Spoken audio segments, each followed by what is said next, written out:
Chapter 220. 6. Candidate 00126 Gustav Crimson. 470 points. The names were arranged based on badge numbers and scores. Gustav's score was the highest among all the participants. After the participants noticed his score, he became the subject of discussion once again. It seems she's the only one he doesn't look at with hostility. There must be a reason why he shuts everyone out, Timmy thought while staring at them. Rhea and Glade were still in a heated argument while Gustav was complimenting Angie on her performance. Timmy and Maltida were the only silent ones in the group currently. "It's all thanks to you drilling me," Angie replied with a smile. "No, it's all thanks to your ability. You don't have to give me credit for everything. Be proud of yourself this time." "You truly did well," Gustav replied with a smile. Angie stared at his face, which seemed to glow up in a very attractive format as he smiled.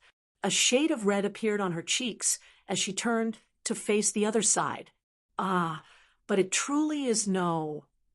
Angie was in the process of speaking when Gradius Anatus stood to his feet to address everyone again. Now that the scores have been revealed, candidates below the score of 50 have 10 seconds to leave this place. Gradius Anatus voiced out with an authoritative tone. A timer started counting down on the screens. Finally, some participants stood up with crestfallen looks before heading towards the glowing doorways behind the spectators' area. In about 10 seconds, 30 participants left through the doorways. Right now, the participants left were a little less than 200. All the participants that got below 50 points didn't bother waiting or trying to prove stubborn since they knew how the MBO operates. The MBO wouldn't tolerate nonsense, so they all obeyed and left before the 10 seconds timer was up. Now, I shall give some explanations regarding the 5th phase. Gradius Anatus begun speaking. The 5th phase, which as you might have figured is the last phase. It will be situated at a secret location where participants that also passed the 4th phase from cities all around the world will be gathered. Gradius Anatus paused for a bit to let it sink in after saying this. Chatter, chatter, chatter. Joyous looks could be seen on the faces of the participants after hearing that. If we manage to pass, we'll be enlisted. That is going to be the last step required. Gradius Anatus started speaking again, after a few seconds. The participants that passed the special test 6 months back are also undergoing the last phase. What? We also have to participate. How come we didn't know about this before? How can they place us in the same category as these losers? The youngsters in white uniforms didn't like this piece of information. After passing the special test, they thought they wouldn't have to go through any other test, but it looks like their speculation was wrong. Only the special class candidates will be exempted from undergoing the final phase, Gradius Anatus added. Everyone had already expected this, so they weren't surprised. Some of them started wondering if Gustav was also going to participate, since he passed the special class difficulty. Now, the final phase is different from what you've been undergoing so far, but it is the real deal because you're going to be facing true danger, Gradius Anatus said with a serious tone. It won't be an understatement to say that there is the danger of death if you undertake this test, he added. Chatter, chatter, chatter. The place became noisy once again after the participants heard that. The participants were starting to understand why the previous tests were so difficult. It would seem the MBO was trying to eliminate the weaker ones who probably wouldn't handle the final phase. Since the test was so dangerous, it would mean the weaker ones were bound to get hurt and most likely cause a death toll. Participants who made it this far would be strong enough to get through the phase with little or no deaths. Now, mind you, only 100 participants from each city across the world will be enlisted in the end. So the points you have gathered today will be a big help for you, Gradius Anatus explained. Not to worry, even if you have low points, you only need to do what is required in the next phase to increase your points and get enough to be among the top 100 participants in your city. These words made some of them calm their minds. Everyone was either tense or intrigued about the final phase or both. The normal participants realized that since candidates that passed the special test would be participating in the final phase, not only was the competition going to get tougher, but the numbers would be higher. This meant there will be over 200 participants, and more than half of that would be unable to make it through. This made them feel even more tensed since the candidates that passed the special test were stronger than normal. You have a 24 hours break to do whatever you want, and also think it over if you truly want to participate in the final test phase. More information on the test will be given at the gathering tomorrow before you're transported to the secret location. You're free to visit anywhere on floor 602, and the next 5 floors above floor 602 beyond that is restricted. Rooms and other facilities needed are available for every participant. Fighting or getting physical amongst each other will result in disqualification. After saying this, Gradier Zanatus and the other 4 supervisors disappeared with a flash of bright light. When the supervisors disappeared, the participants stood up and started leaving through the glowing doorways behind the spectators' seats. They were transported back to floor 602. Immediately, they arrived on floor 602. Gustav excused himself from the group and started heading towards the room area. It's time. I only need to channel it a little bit more to get to the 4th step, Gustav said internally as he moved across the corridor. Chapter 2:21. They were transported back to floor 602. Immediately, they arrived on floor 602. Gustav excused himself from the group and started heading towards the room area. It's time. I only need to channel it a little bit more to get to the 4th step, Gustav said internally as he moved across the corridor. Gustav activated the map and confirmed that the room area that was restricted to the normal participants was now accessible. Gustav deactivated it and started moving towards that area once again. When he got to the area of intersection, he could see the route that led to the room area on the left, while going up ahead led to the exit of the floor. Gustav noticed a figure coming from up ahead. The figure also seemed to be heading towards the room area, but he paused when he noticed Gustav. It was a black, curly-haired 57 kid with similar facial features to that of Gustav. The both of them paused their footsteps before arriving at the corner spot that led to the turning and made eye contact. Smirk, frown. Gustav smiled while the other kid, who was obviously his little brother, had a long scowl on his face. The atmosphere became tense in an instant, but Gustav's reaction seemed to be reducing the tension. I know what you did, kid. I may not have the time to deal with you right now, but don't worry soon enough, Gustav voiced out before turning towards the side to head into the room area. You. Endrik turned around and was about to attack Gustav from behind when he remembered something and paused. Gustav's grin grew wider as he kept moving forward. By the time I'm done with you, you'll be sorry, Endrik shouted out while pointing at Gustav's back. Gustav ignored his exclamation and kept moving forward. He looked around for his room. Endrik clenched his fist as Gustav's back grew farther and farther away from his line of sight. Just you wait. Big brother, my ass. After about 7 minutes of searching, Gustav found a room with his badge number on it. He used the same method as before to unlock the door and went in. This room happened to be more spacious than the previous one. There was even the view of the city from the window panes behind. Gustav wasted no time in heading towards the bed area and sitting in a cross-legged format. He closed his eyes and breathed in as he started channeling his bloodline. In the beginning, before he became a Zulu ranked or even started channeling his bloodline, the system gave him a kind of boost. His bloodline was channeled past the 3rd point, and since there were only 4 channel points, he only needed to channel it to the 4th to become a Zulu ranked. After he became a Zulu ranked, he noticed that the 4 channel points located within his body had been linked. Bloodline channeling was literally making the bloodline within the body increase in saturation. So the points became linked by his bloodline after getting to the Zulu rank, forming a circle. Within the circle was a kind of small red pool that increased in size as Gustav went from the 1st step to 2nd step. Now that he was third step, the red pool had increased in size to the extent that it was nearly making contact with the circular barricade the 4 channel points formed around it. The moment its viscosity increased to the point where it made contact with the 4 channel points barricade, Gustav would have achieved fourth step. Gustav focused his senses on the red pool inside, and it started bubbling. His focus at this moment was so intense that a kind of serene vibe had been formed around him. The surroundings was silent, except for the bubbling sounds coming from Gustav. 5 weeks ago, after Gustav got the confession from Eben, he gave him something he had been preparing for a while. When he was abducted back then, he asked Miss Amy to get him the brain tweak helmet used on him. Of course, she asked why he needed it, and he just claimed that it was for research purposes, and truly Gustav wanted to experiment on the helmet, but he never truly had the time to do that since he was preoccupied with so many things. When he was putting revenge plans into motion, he remembered the helmet which he kept within his second room.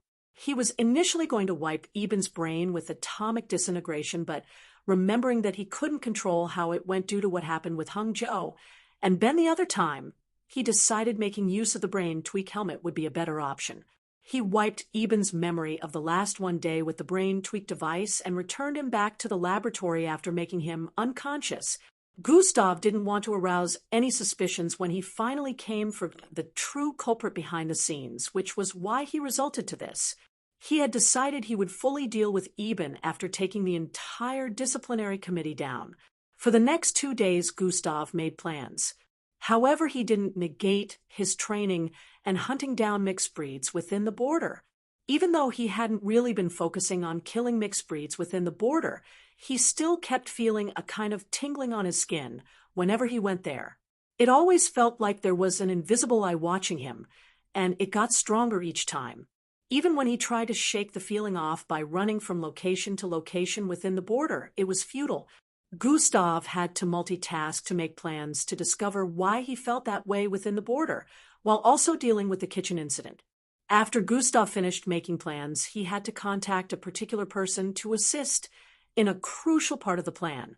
During break in school, the next day, he stood underneath a shade behind the school cafeteria conversing with a girl. "Do you understand the plan?" Gustav asked the white-haired girl in front of him. Chapter 2:22. Do you understand the plan? Gustav asked the white-haired girl in front of him. I do. The girl nodded slightly in response. But if I do this, will that ensure that you'd help me out in the future? She proceeded to ask.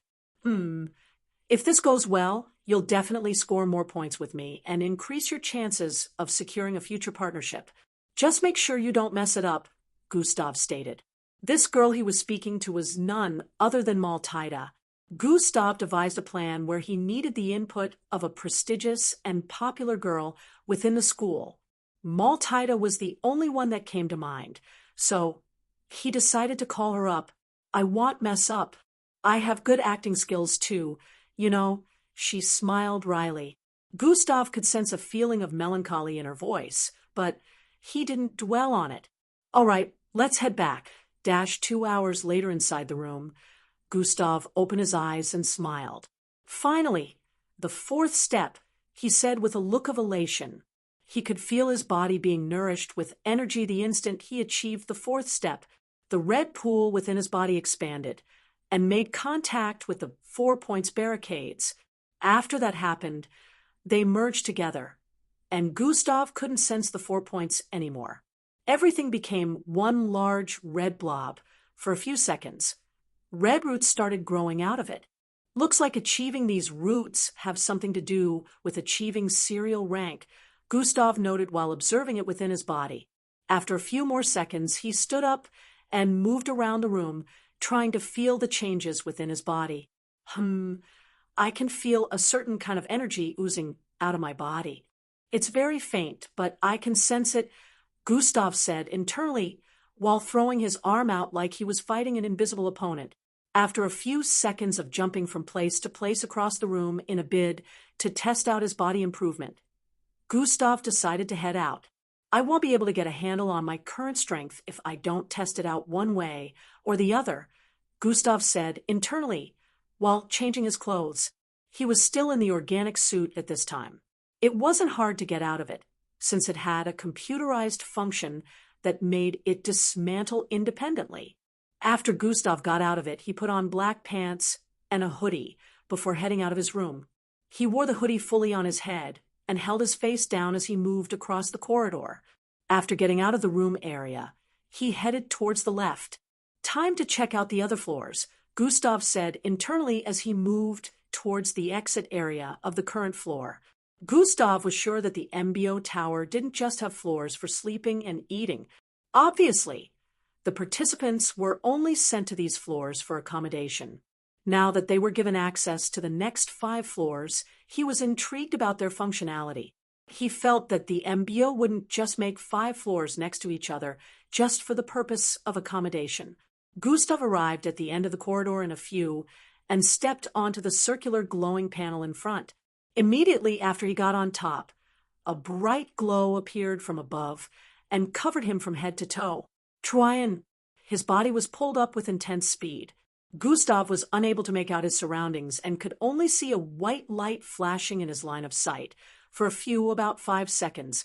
After the 5 seconds passed, his vision cleared up and he found himself at the end of a corridor. He could tell that he had already arrived on the next floor. He looked down and noticed that he was standing on a similar glowing panel to the one he used to get here. Gustav started moving forward down the corridor. "Map," he called out. Troyan, the map of the floor was displayed, and Gustav instantly took notice of the change. Upon arriving on this floor, the map had updated itself and changed the layout to that of this floor zone. Oh, a testing floor. Gustav noticed that this was the only word on the map. There were different sections on the map, but they all had numbers representing them. Gustav moved across the corridor and turned towards the second left turning he came across. He even met some MBO officials while moving across the place, but they ignored him since they knew that no one would be able to get to this place without giving authorization first. After moving for a few more minutes and taking several turns, Gustav finally arrived in front of a doorway and walked through it. He arrived in a wide open space. This space had runways and different kinds of humongous humanoid machines that could be seen moving about in different spots. Lots of officials in black could be seen moving about here. Towards the east, Gustav could see a massive green one. It was so big that its head was only about 100 feet away from making contact with the ceiling. It would only need to raise its arms to make contact, since it was more than 1,000 feet tall. It had a wide circular hole in its chest area with blade-like arms and a triangular-shaped head. There was also a purple glow at the tip of its head. About 4,000 feet ahead, there was a square-shaped structure placed opposite it. It looked metallic, but it was expanding in size as seconds passed. Wow, this is the first time I've seen technology like this. How are mixed bloods supposed to fight against this if an enemy makes use of them? Gustav wondered as he stood by the side and watched. Tesla OV number 144783 at 100% capacity. Initiating charge in 5. A loud robotic voice reverberated across the vicinity. 4, 3, 2, 1.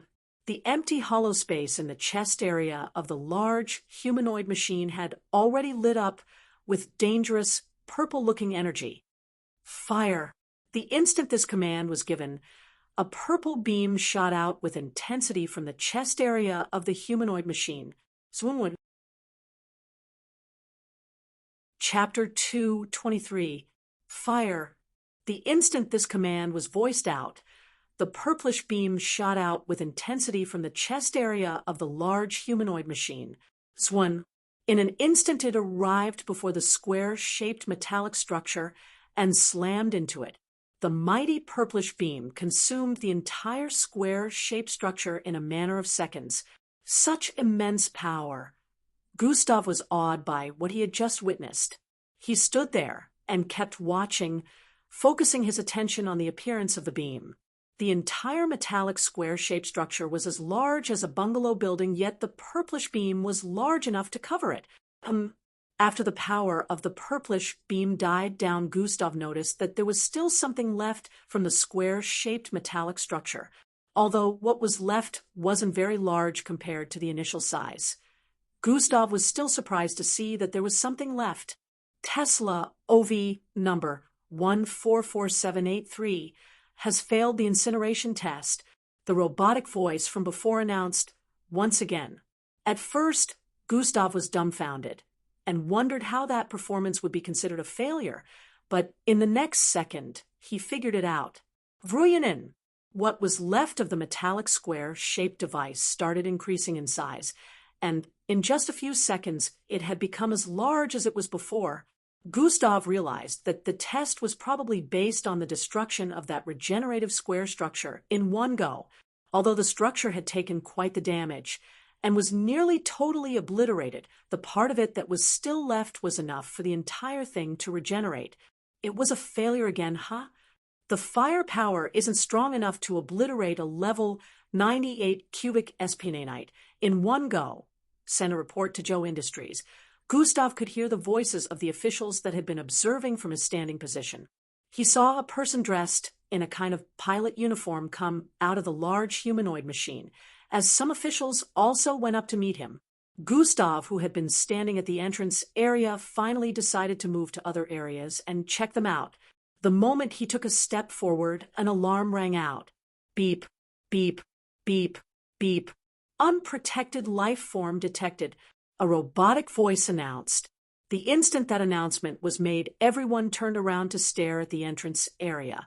Gustav noticed that their eyes were focused on him. Oh, in the unprotected life form. He realized. Some of the officials started heading towards him.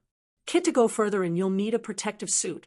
The first to get to him was a fat-looking middle-aged man with black goatee. The testing floors are always very dangerous, especially for a youngster such as yourself, so please, before proceeding, put on a protective suit. Another male official with a bulky build explained after hearing that Gustav understood the reason for the alarm and stares. The officials obviously noticed him when he first arrived, and also knew that he was among the participants of the entrance test. However, they had thought Gustav was only checking the place out, and wouldn't go past the entrance area, which was also a safe zone, so they ignored him. Where do I get the suit? Gustav inquired. The officials pointed behind him towards his left. There was a silver-colored booth there. Gustav didn't miss this booth upon his entry into this test area, but he had totally ignored it, thinking it was some kind of storage room or something. Gustav did as he was told and moved towards the booth. The booth had no door, but the moment he arrived in front of it, an opening appeared, and he proceeded to go in. After getting in, a bright light engulfed his entire being, and Gustav was reminded of the time he arrived on the static floor to undergo the test subphases. In a few seconds, the light went out, and Gustav found his entire body clad in a bulky white and black suit with a large helmet. His entire body had been covered from head to toe. Because of the helmet, his vision had been dyed red. However, it didn't hinder his visuality. Instead, it kind of helped in improving it. The helmet was a computerized type that gave him a 270 degrees vision, and also red energy, so it could alarm him when a situation was dangerous. Gustav could read energy using God eyes, but he didn't have a 270 degrees vision unless he transformed into a solar worm. Also, the suit was extremely sturdy. From feeling the texture, Gustav could tell that it would be very difficult to break through its defenses. Gustav walked out of the booth, and the officials in the vicinity nodded before some of them went back to their activities. The fat official with a black goatee walked towards Gustav and asked, "Would you like a tour of test floor 012? Gustav nodded in affirmation and proceeded to follow behind the man. By the way, official Glanus from the HMR Warfare Department, the man decided to strike a conversation with Gustav as they moved about the place. Gus. Gustav was about to reply with his own name when Officer Glanus interrupted. Gustav Crimson. Haha, you don't need to tell me your name. You're popular all across the tower right now," he said with a burst of light laughter. "Oh," Gustav muttered with a wry smile. "Honestly, we're all proud that we have such a genius in our city. Be sure to represent us well in the global final phase," Officer Glanus stated. Gustav nodded slightly, but within himself he said, "I don't really care about representing the city. I'm here for my own reasons, but I will make sure I don't soil the name of the teacher who trained me by performing badly." "Officer Glanus," Gustav called out to him as they passed through another area where a large humanoid machine was initiating combat with another towards their southwest. "Yes," Officer Glanus responded. "You mentioned being from the HMR Warfare Department. What is that all about?" Gustav asked. Chapter 224. You mentioned being from the HMR Warfare Department. What is that all about? Gustav asked. "Oh, yes, you see, the MPO has different departments tasked in different fields of operation and specialty," Officer Glanus started explaining. He went on to tell Gustav that this department made use of humanoid technology to go on missions issued by the MBO. Apparently, the humanoid machines was not only technological based, but also biological, since it also made use of the pilot's bloodline to boost its capabilities. These humanoid machines were called HMR. As they moved about the place, Officer Glanus explained a lot to him about the department while also showing him different types of HMR, as well as happily introducing some of their pilots to him. Officer Glanus wasn't a pilot. He was one of the higher-ranking analytical HMR engineers working in the department, so he was well known by a lot of pilots. Gustav also noticed that he wasn't the only one dressed like a puffed-up marshmallow moving about the place. He had seen quite a few people in protective suits like him. Since he noticed that the officials weren't in protective outfits, Gustav guessed that these were probably other participants checking out other floors like he was. He also noticed that they were moving by themselves, unlike him, who was being toured around by Officer Glanus. He realized that Officer Glanus seemed to be giving him special treatment, which made Gustav feel quite suspicious because people don't normally do that, but when he remembered his newly acquired fame, he felt that was probably the reason.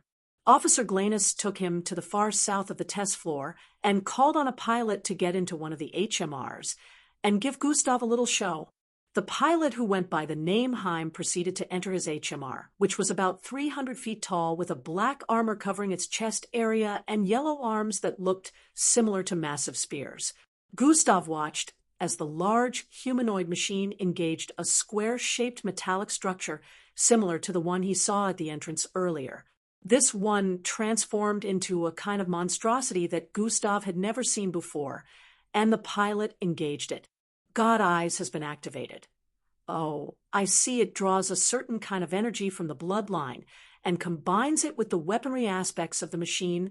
He is also able to use his bloodline ability through the HMR." Gustav was using both the see-through ability and the energy reading to check on the internal structure of the HMR. He wasn't able to observe every part, but he was able to use what he had noticed to bring up an analysis. Gustav asked if he could test drive an HMR, but Officer Glanus declined, saying a Zulu rank would be unable to endure the strain to the body as well as the mind, and end up becoming paralyzed permanently. After this display was over, Gustav left Test Area 012 and moved to the closest one after it, which was Test Area 010. Even though the amount of test areas on the map were up to 100, they were all on the same floor, which proved that a single floor in the MBO tower was larger than the combination of multiple parks. Even though there were up to 100 test areas and 4 more unrestricted floors above, Gustav had decided that he was going to visit every one of the test areas, as well as the remaining 4 floors. It was still around 9 in the morning, and since they were given a 24 hours break, about 19 hours were still left. Gustav wanted to make use of half of that time to check on all the floors and use part of the rest to test out his strength in one of the training rooms. Gustav started going from test area to test area, and he was awed by the things he saw. The MBO had a diverse number of technologies and wonderful weaponry in their possession. The purpose of the test floor was to try out varieties of new things that hadn't been tested in the battlefield yet. gadgets, artilleries, transport combat vehicles, enhancement suits, etc. With everything he had seen while moving from place to place within the last 3 hours, Gustav concluded that the MBO was probably the most equipped force in the entire galaxy. He hadn't gone into outer space before, but the fact that he had read about how Earth had made pact with other life forms outside of the galaxy on mutual ground without being exploited or invaded proved that the MBO was plenty capable, since they are in charge of keeping the Earth safe from extraterrestrial life forms. After another 2 hours had gone by, Gustav was finally visiting the last test area, which was Test Area 104. Immediately, he went through the entrance. A loud explosion greeted him. Boom! About 100 feet ahead of his position was a sight of a mighty explosion that was still increasing. Bang! The shock wave slammed into Gustav, sending him flying towards the wall behind. A crack appeared on the wall, and Gustav's body became embedded 7 inches in. Gustav felt dizzy for a second as his body slid to the ground. Cough, cough. Gustav placed his hands underneath his mouth as he coughed out specks of blood onto his sleeves. His ears were ringing so loudly that he couldn't even hear the sound of his coughing. Every time he left a test area, he would have to return the protective suit he got from that test area, and when he visited the next, he'll have to wear the one available over there. Since he was just arriving here, he wasn't putting on any protective suit, which was why he received the full brunt of the shockwave with his body alone. Anti-shockwave matter 02 has been overwhelmed. Anti-shockwave matter 03 has been activated. Shockwave is now being suppressed. Explosion barrier 02 has been overwhelmed. Explosion barrier 03 has been activated. Explosion is now being contained. The voices of different AI reverberated across the place as sirens rang out. Chapter 225. Explosion is now being contained.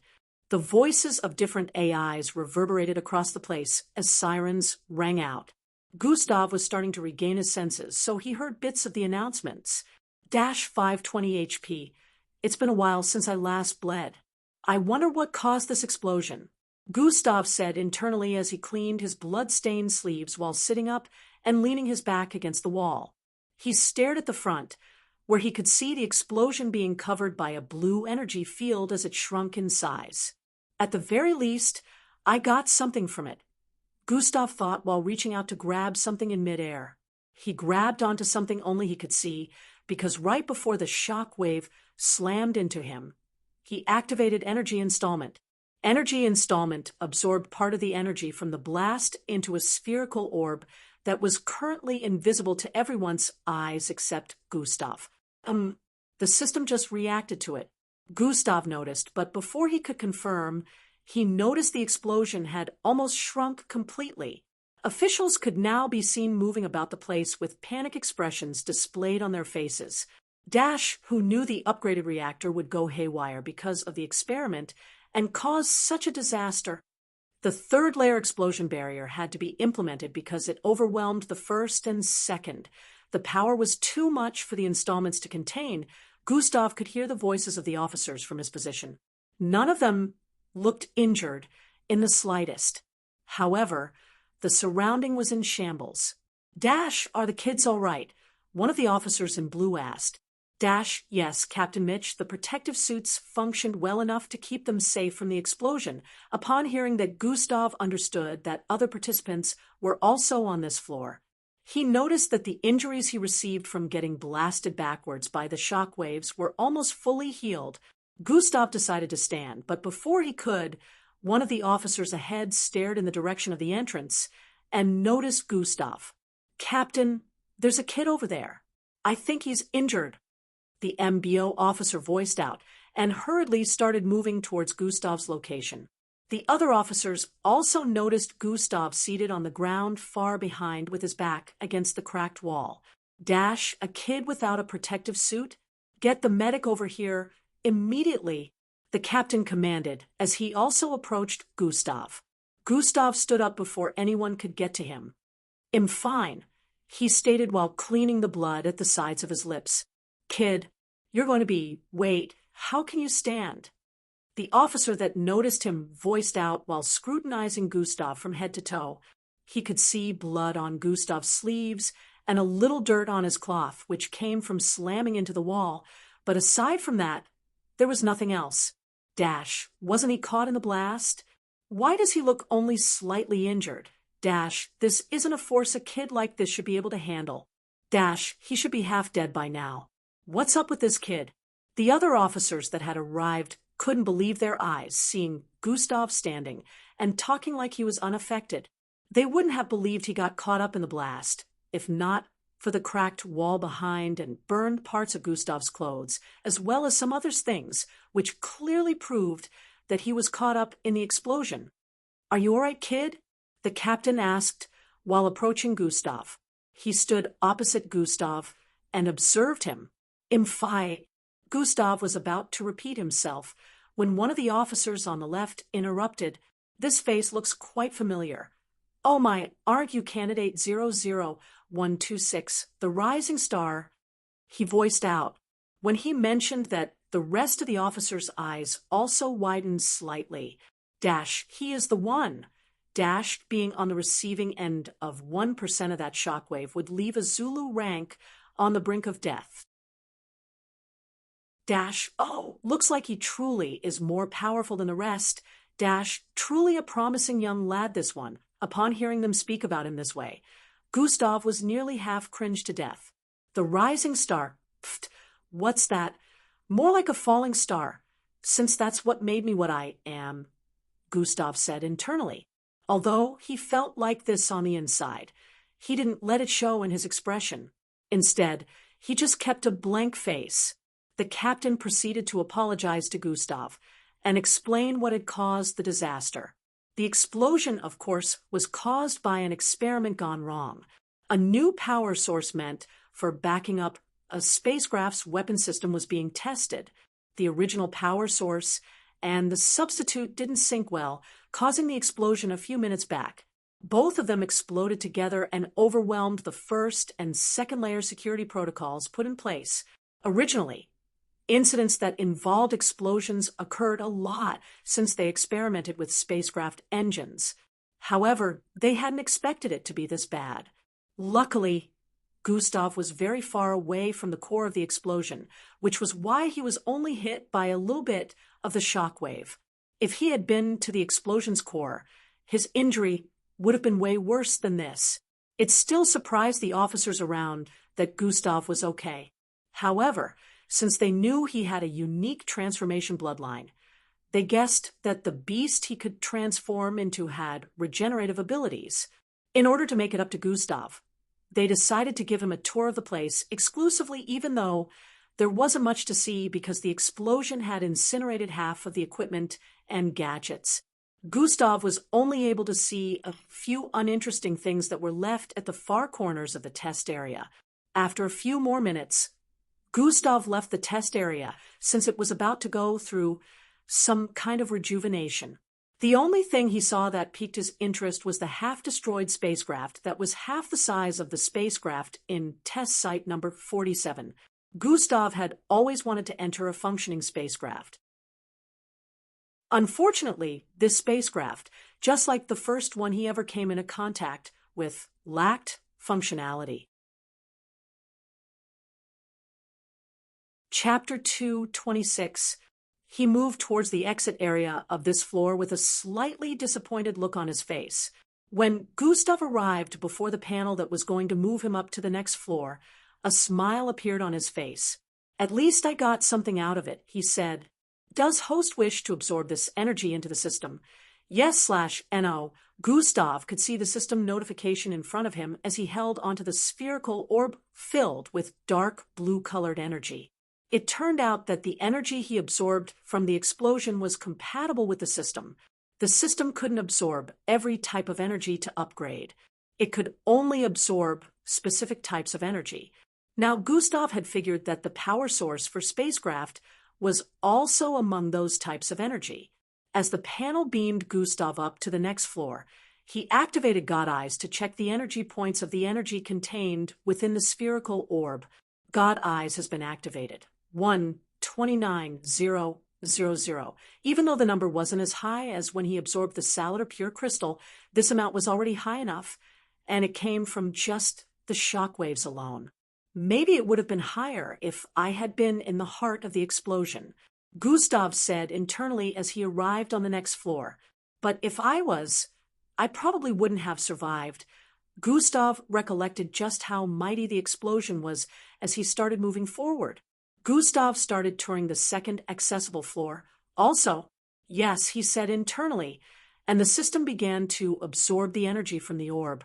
Absorbing energy 1/100% on the 602nd floor, where all the participants were accommodated. Angie and Glade stood in front of the room with the number 00126 above it and knocked repeatedly. I don't think he's in. Glade spoke from behind. She was tired of seeing Angie knock on the door over and over again. Maybe he's asleep, Angie sighed as she turned around and leaned her back against Gustav's door with a crestfallen look. Him? Does he even sleep with those menacing eyes? I doubt he does. Glade voiced out as she imagined Gustav's face. What? Ha ha ha. Angie started laughing after hearing that. Glade made a low humph sound and leaned against Gustav's room door also. Maybe he'd be a lot more good-looking if he wasn't so grumpy. Hee. Angie giggled again. He is really OD-looking. Angie muttered with a dreamy look. Glade turned to stare at her and shook her head with pity before tapping her forehead. Snap out of it, fangirl, she stated while Angie held her forehead cutely with a look of pain. Come with me. Let's go somewhere else, Glade voiced out while grabbing Angie by the wrist and pulling her along as she stormed off. In a particular part of the city, Miss Amy stood in front of a glass wall. She seemed to be on a call with someone, and within a glass wall was the large greenish rock she got from the tall building a day ago. She was still clad in the full black leather jacket and purple shirt, but at the moment they looked tattered. Parts of her clothes were torn and messed up. She had a small scald on her left neck area. Yeah, those bastards were really strong, and I was almost forced to remove my limiters, she said with a frown. He really brought in some of the well-known powerful mercenary mixed bloods to guard the rock. Of course, I didn't let them leave in one piece either. Miss Amy spat out a chunk of blood from her mouth towards the side and continued speaking. Yeah, I got the rock now, but something doesn't seem quite right. With the information I gathered, those 5 bastards should be strong enough to cause me more injuries, since I still have my limiters. For some reason, it seemed like they were reducing their attack strength. Don't get me wrong, they still attacked me severely, but with the information I gathered, they should be more powerful. I can sense that something is amiss somewhere. It doesn't matter what he plans in secret. He'll never get his hands on this rock again until I figure out what's within. I am not handing it over. You lots suck at keeping things safe, especially in such a place that is full of corruption. There's no guarantee that it won't end up in the wrong hands if it is kept there. Have you forgotten that his father's industry partners with you lots? Shut up, you dimwit. I'm keeping it, Miss Amy voiced out and cut the call. She stared at the green rock within the glass wall barricade. What's so special about this rock? Sigh. One thing leads to another, and I still haven't gotten a lead on what Gustav found within the border, she muttered, but then she noticed something on the rock. It just glowed up for an instant there, Miss Amy said while moving closer to the glass wall. It was only for an instant, but she saw the glow. Why do I feel like his presence has gotten stronger? And it's coming from that, Miss Amy wondered while scrutinizing the crystal. Even if it's risky, I must make him have contact with this rock to confirm my suspicions, Miss Amy thought with a fierce look. Looks like he'll have to attend the final phase in person after another 6 hours had gone by. Gustav had successfully visited 3 more floors. His knowledge of the MBO had been significantly increased in the last 8 hours. He also realized that the MBO was very diversified, different departments with different purposes, and had all come together to make a perfect base of operations. Remembering how there were other towers in the remaining 5 prestigious cities, Gustav came to the conclusion that the MBO had numerous resources.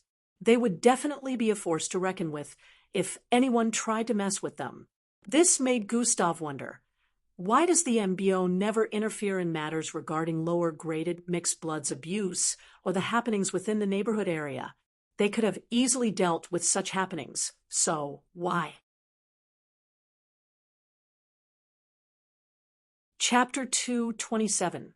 This made Gustav wonder, why does the MBO never interfere in matters regarding lower-graded mixed bloods abuse or the happenings within the neighborhood area? They could have easily dealt with such happenings, so why? Did they truly feel it was beneath them to handle such tasks? Gustav said internally as he moved across the floor. Thinking about this, he knew the society trampled upon weaklings and made them feel less of themselves. Even though normal humans and Slarkovs weren't treated as bad as weak mixed bloods, they were still made to feel inferior, which was one reason they lived at the edge of the city. The fact that the MBO had ignored small matters like this made Gustav feel disgusted about joining them, because he was also a victim of a similar situation. He would have died, if not for the system, so he believed others would have successfully committed suicide since not everyone could be as lucky as him. He wasn't feeling like a hero or anything. He just felt the MBO should at the very least live up to the name they built for themselves, since they called themselves the Mixed Blood Organization and were supposed to deal with every situation concerning mixed bloods on the planet. They shouldn't ignore even small things like that. If Gustav was still feeling petty, the MBO would be among the places he would have decided to take revenge on, since in one way or the other they were kind of involved. However, his end goal in joining the MBO was to make use of them and build his strength till he reached a level where not even a single person would be able to dictate whether he lives or dies. This place needs to undergo some serious changes. Time to start making plans. Gustav's expression turned fierce as he came to an internal conclusion. After another 2 hours had gone by, Gustav had finished touring all the 5 unrestricted floors. At this time, it was already late in the evening, but 12 hours were still left till the start of the 5th phase. Gustav was not content with everything he had seen. He was still interested in climbing higher and seeing more floors. He approached the exit of the 607th floor and moved towards the panel that would lead him to the next floor. As expected, a red barrier prevented him from going through. Gustav placed his hand on the barrier once again. Should I just absorb enough energy to let me break through? Gustav thought internally with a serious look while checking his surroundings. Gustav smirked and turned around. Hidden cameras are almost everywhere with my rising popularity. There's a chance that in being observed, Gustav decided to head towards the closest restroom. He held his right hand up and stared at his badge number.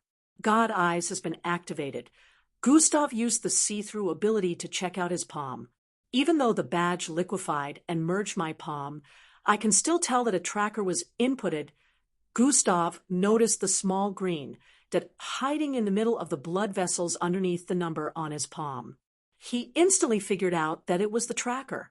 Atomic disintegration has been activated. Gustav was about to make use of atomic disintegration to get rid of it, but then he thought of something. What if they get alerted if one of the trackers gets destroyed or loses connection? Gustav wondered. Thinking up to this point, Gustav decided to try another approach. Gravitational energy container has been activated. Gustav conjured a spherical container and made it flow in front of him. He concentrated atomic disintegration around his left fingertips, causing them to be coated in silver light. He raised his left hand above his right palm and pointed his index finger that was coated in the silver light towards it. Slash has been activated. Gustav stabbed his left index finger down with intensity. Pucci, his finger pierced into his right palm and came out of the other side. Blood was spilled, but he wasn't done yet. Swai, swai, swai, swai. He cut a square hole on his palm with his fingers, causing blood and meat to fall from underneath. Gustav could see through the hole on his palm, but surprisingly, No expression of pain could be seen on his face. -20 HP, -20 HP, -20 HP. Underneath his right palm, the chunk of flesh he cut out fell into the orb he conjured a while ago. It was currently filling up with his blood. Regeneration has been activated. In a few seconds, his palm stopped bleeding and slowly began to close up. With the way it mixed with my cells, I'm sure the tracker also makes use of blood to function properly. So, this amount of blood along with my energy should keep it functioning for the next 30 to 35 minutes. Gustav analyzed. That's how much time I'll have to check out more floors, Gustav concluded. He stared at the mirror in front. It's about time I put my original bloodline to the test. Underscore, underscore, underscore, underscore, underscore, underscore, underscore, underscore, underscore, underscore, underscore, underscore, underscore, underscore, for genetic transformation, bloodline grade. B abilities tied to bloodline, frowny face, shape-shifting, joints reversal, size manipulation, cognitive concealment, underscore, underscore, underscore, underscore, underscore, underscore, underscore, underscore, underscore, underscore, underscore, underscore, underscore. Gustav stared at the system interface where cognitive concealment was displayed. This was a new ability that was added to shape-shifting after his bloodline got upgraded to be. Gustav had tested out this ability before and noticed that it could hide his presence. He would still be visible, but he could sneak up on almost anyone with his presence erased. It was similar to silent advancement, but better because silent advancement only masked his feet, making his movements silent. Now Gustav had decided he was going to shapeshift and also make use of cognitive concealment to hide from the cameras that could see through his change in appearance. The only downside was cognitive concealment could only be activated for about 10 minutes. With the amount of energy it consumed, Gustav could only activate it about 3 times if he didn't want his energy to run out.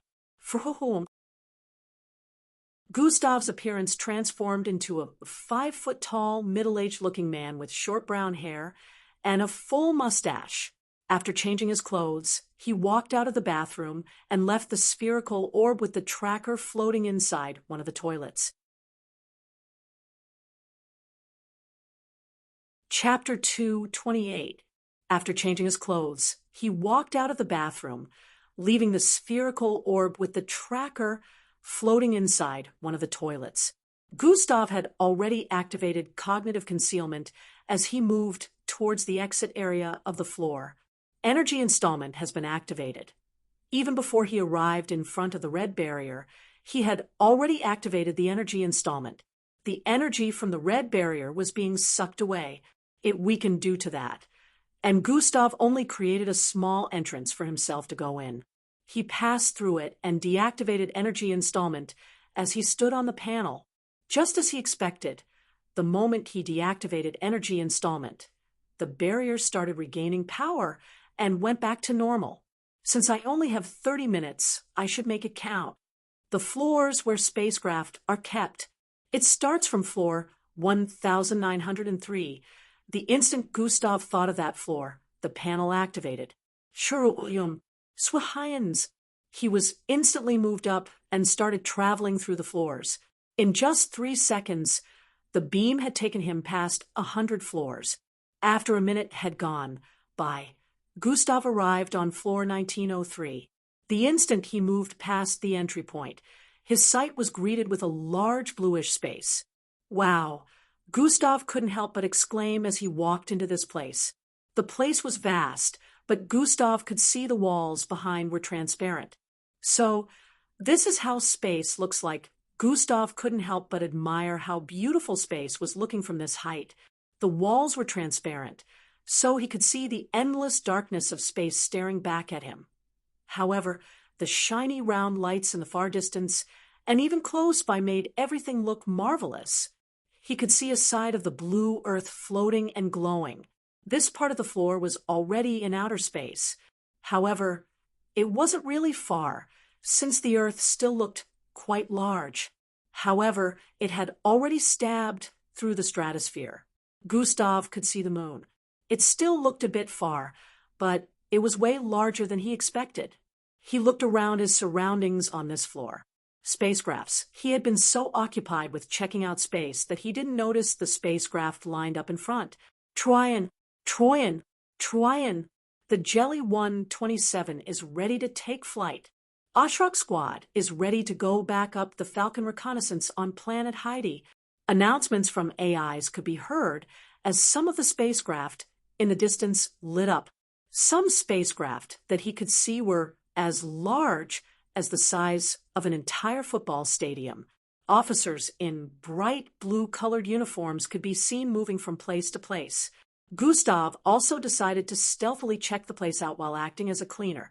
After about 4 hours had gone by, Gustav was heading back towards his room, since it was late in the night already. Even though he only spent about 30 minutes up there, he was glad about finally entering space. Well, even though he wasn't really in it, he saw it as adding more knowledge to what he already had. He wasn't able to enter any of the spacecraft, but seeing functioning ones from a closer angle also brought him some kind of insight. After leaving the 1903rd floor, Gustav headed for the training room on floor 602. He tested out his new strength, did some combat self-training, and meditated while making plans. He was now going back to his room to get an early rest for tomorrow's final phase. Unlike the fourth phase, which was broadcasted all across the city, the final phase wouldn't be broadcasted. However, the final phase was like a world stage since it was so dangerous to the point that death was a possibility. So the MBO didn't want it to be showcased to the public. The only time a broadcast would be displayed was when the participants that passed the phase were being enlisted into the MBO. This was also the time when the 5 great commanders would show themselves. These 5 great commanders were said to be the legends of MBO. They were the 5 most powerful leading figures in the MBO. There were other very powerful, top, legendary, well-known officers in the MBO. However, the 5 commanders made decisions regarding things that went on in the MBO. They were not just powerful in strength, but also powerful in command. According to the information Gustav gathered, they were the only ones that could order the number 1 ranked most powerful MBO officer to go on missions. Gustav already heard rumors about the most powerful man who does not take orders from anyone even though he was in the MBO except for these 5. He was said to be the most powerful MBO officer and the most powerful mixed blood on the entire planet. The MBO called him the Champion of Earth. That title sounded a little cheesy to Gustav, but when he started hearing of his feats, Gustav began to rethink the title. Gustav guessed the 5 great commanders had quite the power and influence for them to be able to pull off sending him on missions. Although he didn't know much about the most powerful MBO officer, however, since he was hearing about him from a lot of people, Gustav was sure his strength wasn't just superficial. Miss Amy did say she wasn't the most powerful. I guess I have to be prepared to meet these 5 great commanders after the final phase, Gustav said internally as he arrived inside his room. He proceeded to lie down on his bed and sleep off to regain his lost energy. Initializing 5-year quests. Procedure 1/100%. 5-year quests will complete initialization in 5 days. If Gustav was awake at this time, he would have noticed these system notifications. Unfortunately, he wasn't. And just as these notifications appeared, they also disappeared a moment later. The next morning, the participants woke up early. The moment 24 hours went by, an alarm rang out, and the participants were told to hurry towards the waiting room. We shall now head out to the Kaskia ruins. Gradier Zanatus stated after all the participants had been gathered in the hall.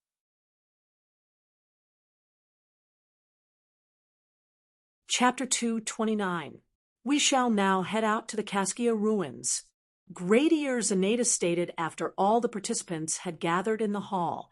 The participants' faces showed confusion upon hearing Gradier Zanatus' words, since this was a location they had never heard of.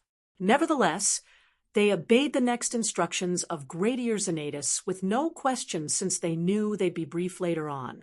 Gradius Anatus urged everyone to go through the spatial doorways that appeared in the middle of the room. After going through those doorways, they arrived inside a hangar where different types of aircraft were kept. Two large rhombus-shaped aircraft were already waiting for their arrival with engines fired.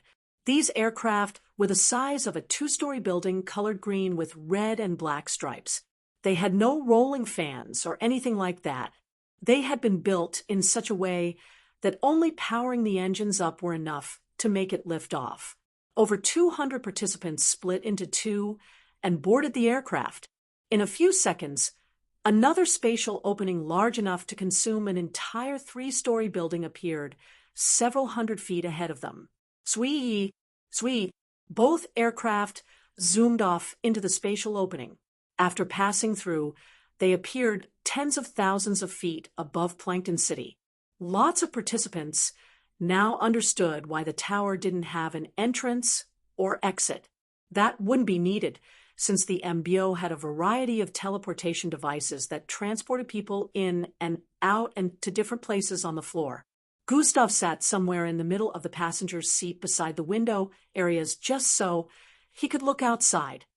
He stared at the city from their current height as they flew towards the northeast part of the city. The speed of the flight was insanely fast, and even with the city being very big, in only about 5 minutes, the various aircraft had already arrived at the edge of the city. While they were moving, the participants were being briefed about the Kaskia ruins. A projection of the place they were traveling to appeared on within both aircraft. The Kaskia ruins was formerly an underground mining facility located at the borders between Emprim and Ashura cities hundreds of years ago. The artificial intelligence started with this. However, IT attracted a lot of mixed breeds who were drawn by the energy oozing from the unmined energy crystals within the ruins. The AI explained how the ruins became overrun by mixed breeds, which prevented energy miners from working and caused some of them to lose their lives in the process, since it was practically invaded by a multitude of them. The MBO was tasked with cleansing the place and wiping out the mixed breeds that had gathered there. Although the mission was a success, almost all the energy crystals had been consumed by the mixed breeds. The place still attracted a few mixed breeds after the cleansing because they sensed the remnant of energy left. Nevertheless, since the government couldn't find anything left there, they practically abandoned the facility. About 50 years later, it was turned into a low-level maximum security prison for mixed bloods and aliens. A barricade was built around it to fence the mixed breeds inside, along with the rogue mixed bloods and aliens. Once sentenced to imprisonment in the Kaskia ruins, the mixed blood or alien will be nearly stripped of their powers before being thrown into the place. They would have to survive for however long their sentence is within the Kaskia ruins with whatever amount of strength they were left with. The mixed breeds within were also left there. So presently, it was a habitat for rogue mixed bloods, mixed breeds, and aliens. It was one of the secluded locations in the world that could be called a mixed blood prison. The mixed bloods within were unable to escape the barricade that surrounded the ruins since they had been weakened. After listening to the information the AI passed across, the participants could more or less understand what the final phase was going to be about. It terrified some of them when they thought about it, but they put up a brave face. In about 20 minutes, the aircraft was already flying above a wasteland area. Nothing but plains and sands could be seen out here. It was like they were in the middle of nowhere. Trin, we have arrived at the Kaskia ruins. A hologram of Gradius Anatus appeared inside both spacecraft. The participants looked through the window and noticed a tall barricade in the distance. It was tens of thousands of feet away, but due to the height, it was very noticeable. The barricade was not just solid, but it was also induced with energy from the crystals that used to be mined hundreds of years ago, which was the reason it was currently glowing up. The participants also noticed other spacecraft that looked similar to the ones they were currently boarding, heading towards the same direction. As you have been given information about the final phase location, I shall now brief you on how the final phase is going to take place, Gradius Anatus continued. All participants will be dropped off inside the barricade from thousands of feet above. When you get in, your primary objective is to survive the next 4 days. It was truly similar to what they thought it would be. At this moment, hundreds of spacecraft had arrived before the tall barricade that surrounded the entire ruins. They hovered above the ruins. From above, it could be seen that the barricade was square-shaped, and the space within the square was almost half of an entire city. However, the structure that could be seen within was quite small. It was only as big as a small bungalow building. It was a building, but it only led to the underground ruins. There was no space for living within, or anything like that. The participants could see the large opening held by countless pillars that led underground from their current altitude. Everyone figured that the underground ruins was probably very vast underground, which was the reason for the wide space within the barricades. Chapter 230. The participants could see the large opening held by countless pillars that led underground from their current altitude. Everyone figured that the underground ruins were probably very vast. This was the reason for the wide space within the barricades. Your secondary objective is to retrieve as many grand stones as you can, Gradius Annatus stated. The participants were confused by the sudden mention of a secondary objective and grand stones. Before they could start throwing questions around, Gradius Annatus began explaining. The MBO had placed some energy shards called the Grand Stones inside the Cascia ruins before the participants arrived. The ruins no longer had any energy crystals inside, so they had to put these ones in manually. Gradius Annatus explained that the participants were to gather as many as they could while trying to survive. Gathering these shards would also increase their points. The participants were excited when they heard this. Those that had lesser points saw this as a turning point since, according to Gradius Annatus' words, the shards were scattered in different places across the ruins. They felt that if they were lucky enough, they could find these stones before others. While they were immersed in their wild thoughts, Gradius Annatus told them that numerous mixed breeds would also be coming for the shards the moment they sensed it.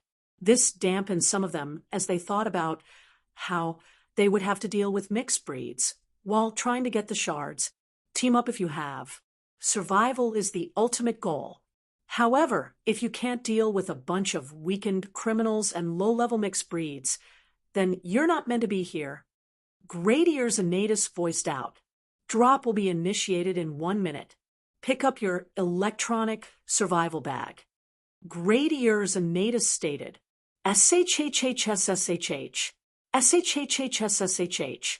The ceiling of the aircraft opened, and a backpack was revealed.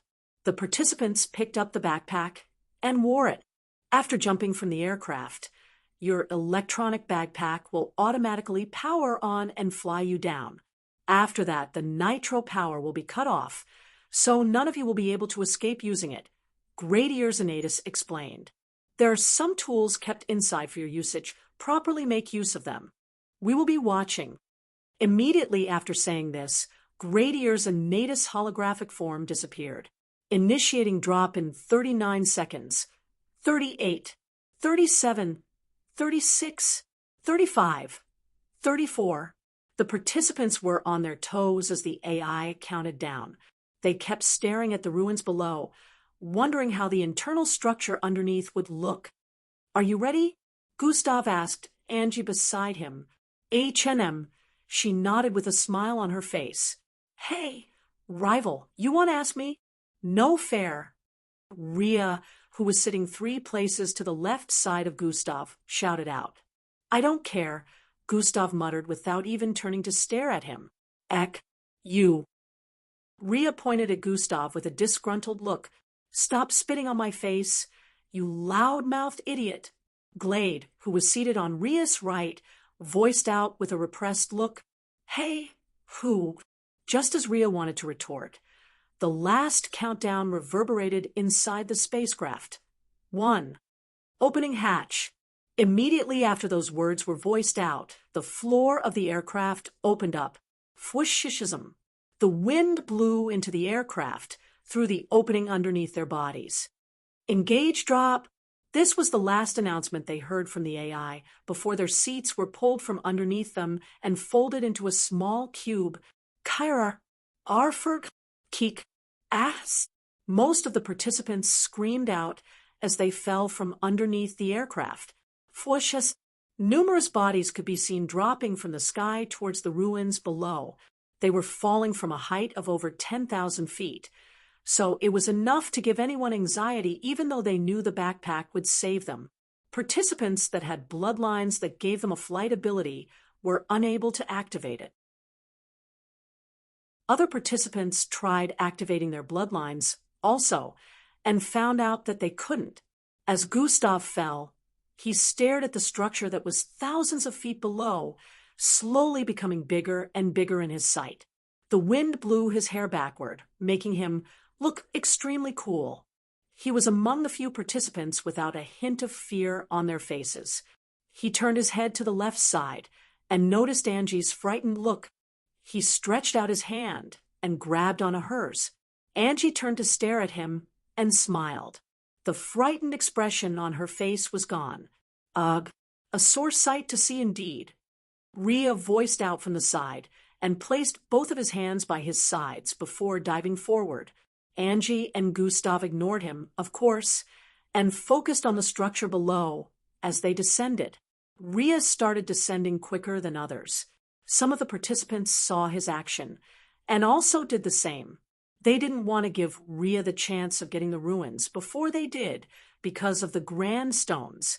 When they were 2,000 feet away from the ground, the engine in the backpacks activated. Tush, tush, blue fires ejected from the backpacks, and the participants stopped falling loosely. The backpack controlled their fall and started flying them towards different parts of the environment around the structure beneath. Fwoosh, fwoosh. The backpacks separated the participants, taking some towards the north area and some towards the south. They became scattered around, and in a few seconds, everyone landed. At that instant, the participants regained their abilities and started heading towards the entrance ahead. Gustav was dropped at the far east of the entrance. Angie and the others had been separated from him, and the structure was now thousands of feet away from his position. Does the MBO always have to make everything a hassle? Gustav sighed internally as he looked around him. Some participants were also dropped not far away from his position, but he had never seen these ones before. So he assumed they were from other aircraft, which also meant they were from other cities. Oh, well, this is good too. I prefer working alone, Gustav said internally as he dashed towards the structure ahead. Dash has been activated.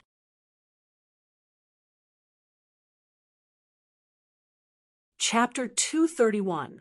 Oh, well, this is good too. I prefer working alone, Gustav said internally as he dashed towards the structure ahead. Dash has been activated. Fwash. Gustav moved forward quickly, surpassing some participants in a matter of seconds. Some participants that were dropped closer to the entrance of the underground ruins had almost gotten there. From above, it looked like a swarm of ants was coming from every direction towards the same location, which was the structure that housed the entrance.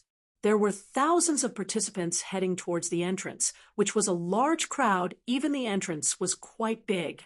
Fortunately for them, the electronic backpack they carried had been spaced and separated, so the participants wouldn't struggle to pass through the entrance at the same time.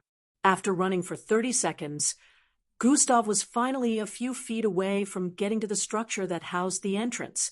At this time, some participants had gone in, while some were also arriving at the entrance the same time he did. Swoosh! Being the fastest among the ones that were just arriving, Gustav dashed past them and went into the structure. The place was dimly lit with pillars that resembled rocks connecting the ground to the ceiling.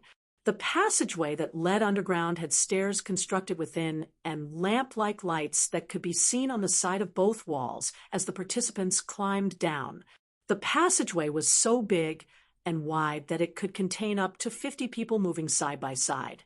Gustav looked around as he moved through the passageway, trying to see if he could identify a familiar person. However, since there was none, he kept moving. Angie knew him all too well to understand that there was no way he'd wait at the entrance or expect her to do something like that. They both knew that they were to continue with the test, since that took priority, unless they somehow found each other during it. Participants were running down the stairs with as much speed as they could muster, since everyone wanted to be the first to find grandstones. Whoosh! Gustav dashed past, lots of them with ease, causing them to push their speeds to the limit in order to try and gain ground. Just how deep does this thing go? Even after crossing more down 1,000 stairs, Gustav still hadn't gotten to the bottom. At the moment, he had surpassed lots of participants that had arrived before him, and was only behind about 80 participants. Still, a multitude of them was swarming in from behind. Bam, bam, bang, boom. Gustav could hear sounds of fighting coming from down ahead on the stairs. Dash, I will cut down anyone that tries to hinder me from going in first. Dash, you bastard. I'll blast you down. Dash, out of my way. Mongrels. Dash, why don't we just work together instead? Loud voices could be heard coming from up ahead. As Gustav approached, he could see some participants ahead slowing down due to the disturbance. Dash, get the fuck out of the way. You retard. Dash, such vulgar manner of speech for a young girl like yourself. I'll cut off your tongue. Dash, you wench. Even before arriving at the source of the main disturbance, another one had been created a few steps in front of Gustav. A small-sized, cute-looking girl around 411 with indigo-colored hair was engaging a 65 tall, slim teenage boy with 7 slithery tongues shooting out of his mouth. A crowd was already forming here due to this. Swai. 2 tongues shot towards the girl with speed as the tip expanded. Sheik. Thorns grew out of the tongues, and with the speed at which they were moving, it looked like they'd pierce through the small girl before she was able to dodge. Grab.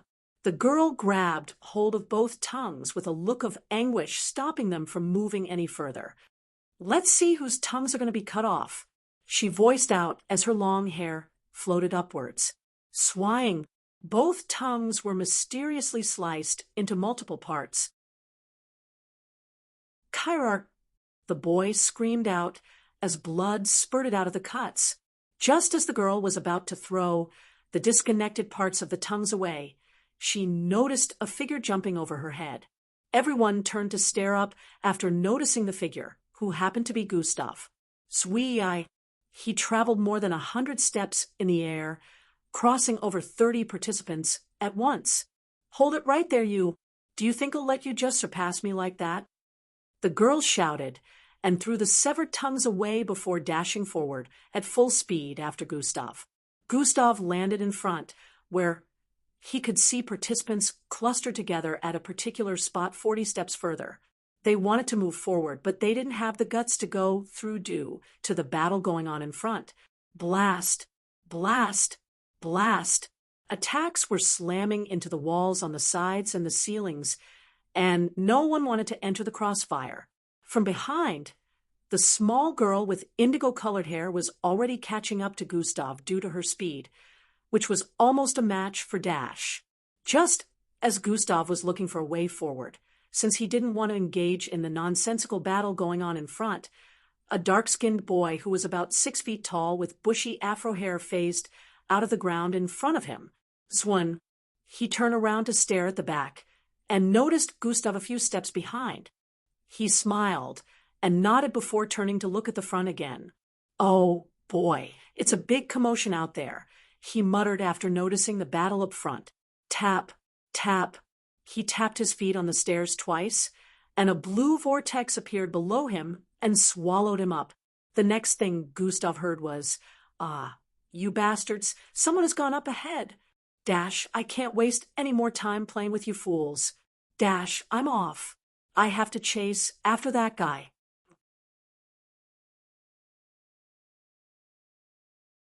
Chapter 232, The crowd ahead dispersed, and everyone started running down the stairs again.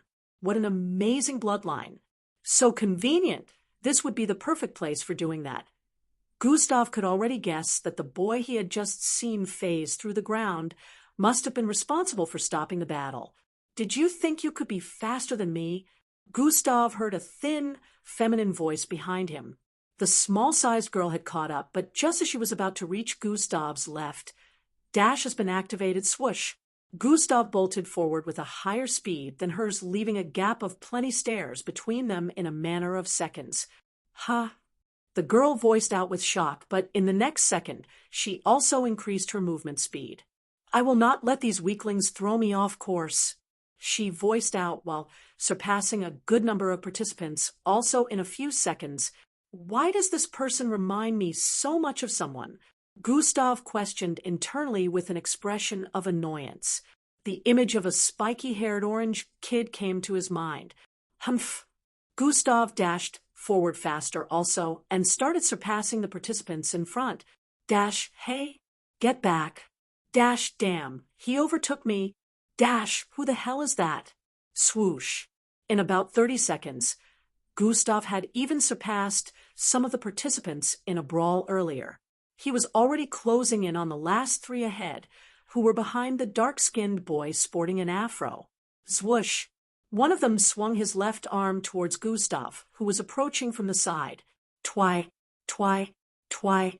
Glowing, small spikes flew out of his arm towards Gustav, who was only 2 feet away. At that close proximity, it would be impossible to dodge. However, to his surprise, Gustav leaped upwards and landed 50 stairs ahead. The spikes ended up piercing into 2 participants behind, who missed it because of its size and speed. Boom, boom. It exploded in their bodies, causing larger holes to appear in spots pierced with blood oozing out. You, the participant shouted out while pointing at Gustav, but to his surprise, he saw Gustav pass the remaining 2 with just as much ease. Even though they also tried to attack him, he was able to dodge all their attacks. Pa, pa, pa, pa. Gustav ran across the wall on the left for several feet. Trup, trup, trup, trup. The energy blasts being shot towards him slammed into the wall behind him repeatedly. Bam! He landed in front and dashed forward again. At this point, only the kid with bushy afro hair was in front of him. Also, the structure of the underground ruins was being revealed to them since they were close to reaching the end of the stairs. Gustav could see rough-looking walls and a lot of rocks protruding from the ceiling area. Some of them had big holes. Even though there were lights placed on the walls, the place still looked kind of dim. The boy with afro hair phased into the ground once more and arrived at the bottom of the stairs. He looked around and quickly turned towards the left. Zwoosh! Gustav also dashed downwards with immense speed, and in about 5 seconds, he also reached the bottom of the stairs. Gustav could see that these walls separated the routes. There were many routes that led to where no one knows. Even behind them, towards the left and right, some routes led to different places. Pointy yellowish rocks were almost everywhere, protruding from the walls, grounds, and even the ceiling, which was thousands of feet high. Gustav felt strange energy around the place the instant he got to the bottom of the stairs. This must be it. Even though there are no more energy crystals here, it's still very potent. Gustav remembered something mentioned in the aircraft. Underground ruins like this were where energy crystals were mined. These crystals emitted a certain kind of energy that is harmful to normal people, except they were mixed bloods or powerful beings. His birth father was also an energy miner, so Gustav already knew about it. Still, he had never been to an underground energy mining facility before, so he had no idea how powerful the energy was. Now that he was sensing it, he realized that he wouldn't withstand this harmful energy if he wasn't a Zulu-ranked mixed blood. He now understood the reason for the MBO Zulu ranked requirement for participating in the test. Gustav also realized something.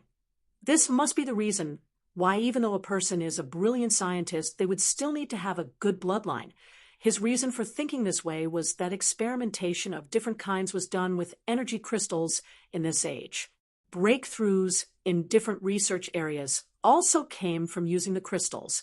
If a person wanted to experiment with an energy crystal without being at least a Zulu-ranked mixed blood, would be harmed upon coming into close proximity to the crystal. This was why Gustav couldn't even become a scientist, even if he wanted to back then when his bloodline was still weak. Grrrrhhhhhhhhhhh. Gaitra.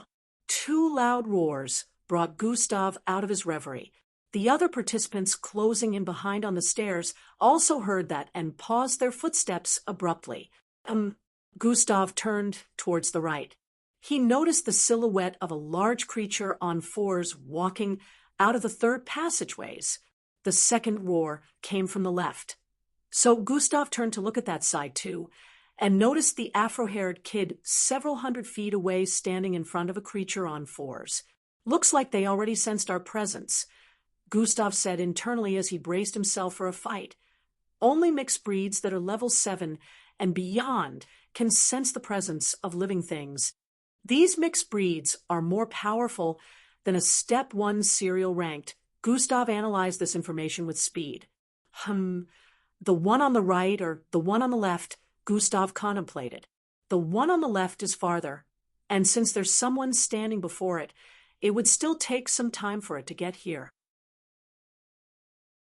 The one on the right is not being delayed by anyone, so it will get here soon, and the participants will have to engage it. If I fight with others, I can't get what I want, but if it's just with him. In less than a second, Gustav had already thought about this. He made his decision almost instantly and dashed towards the left. Zwoosh! When the mixed breeds coming from the right saw him running, it also dashed forward. Gustav had already gone several hundred feet away from his initial position in a few seconds, so when the mixed breed arrived at where he was previously, it noticed the participants coming down from the stairs. Grrrrhhhhhhhhhh. It growled again, causing furious winds to blow across the place. The participants stared at the creature. It was a 13-foot-tall fox-looking mixed breed with green fur and a massive black horn on its forehead. Its claws were golden in color and looked so sharp that the participants started imagining how it would easily slice through flesh. As the mixed breed noticed them, it raised its body up and stood on its 2 hind legs while widening its mouth and running towards them. The participants, knowing that they had no choice but to face it, braced themselves and also dashed forward while activating their bloodlines.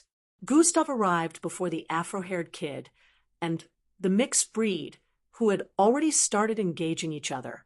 It was a black-scaled, mammoth-looking mixed breed with 4 heads and 8 tusks. It was even larger than the mixed breeds the participants behind were currently facing. Its heads were positioned so that they formed a circle with a hole in the middle. Surprisingly, this type of mixed breed mammoth had a neck. Swee-eye. The boy dodged a wave-like attack by phasing through the ground and coming out of the wall on the right. Sprint has been activated. Zwoosh! Gustav's speed increased exponentially as he dashed head-on into the mixed breed and threw out his fist towards the side of its belly. Bang! Gustav landed a clean hit on the mixed breed, which was distracted due to the other kid. Swoo! Bam! The creature was catapulted from its position by the force of the punch and slammed into the wall on the left about 50 feet away. One of its tusks brushed against the wall intensely due to this and cracked at the tip. Grrrrhhhhhhhhh. The creature roared with anger as it picked itself up like it was unaffected and dashed towards Gustav with animosity.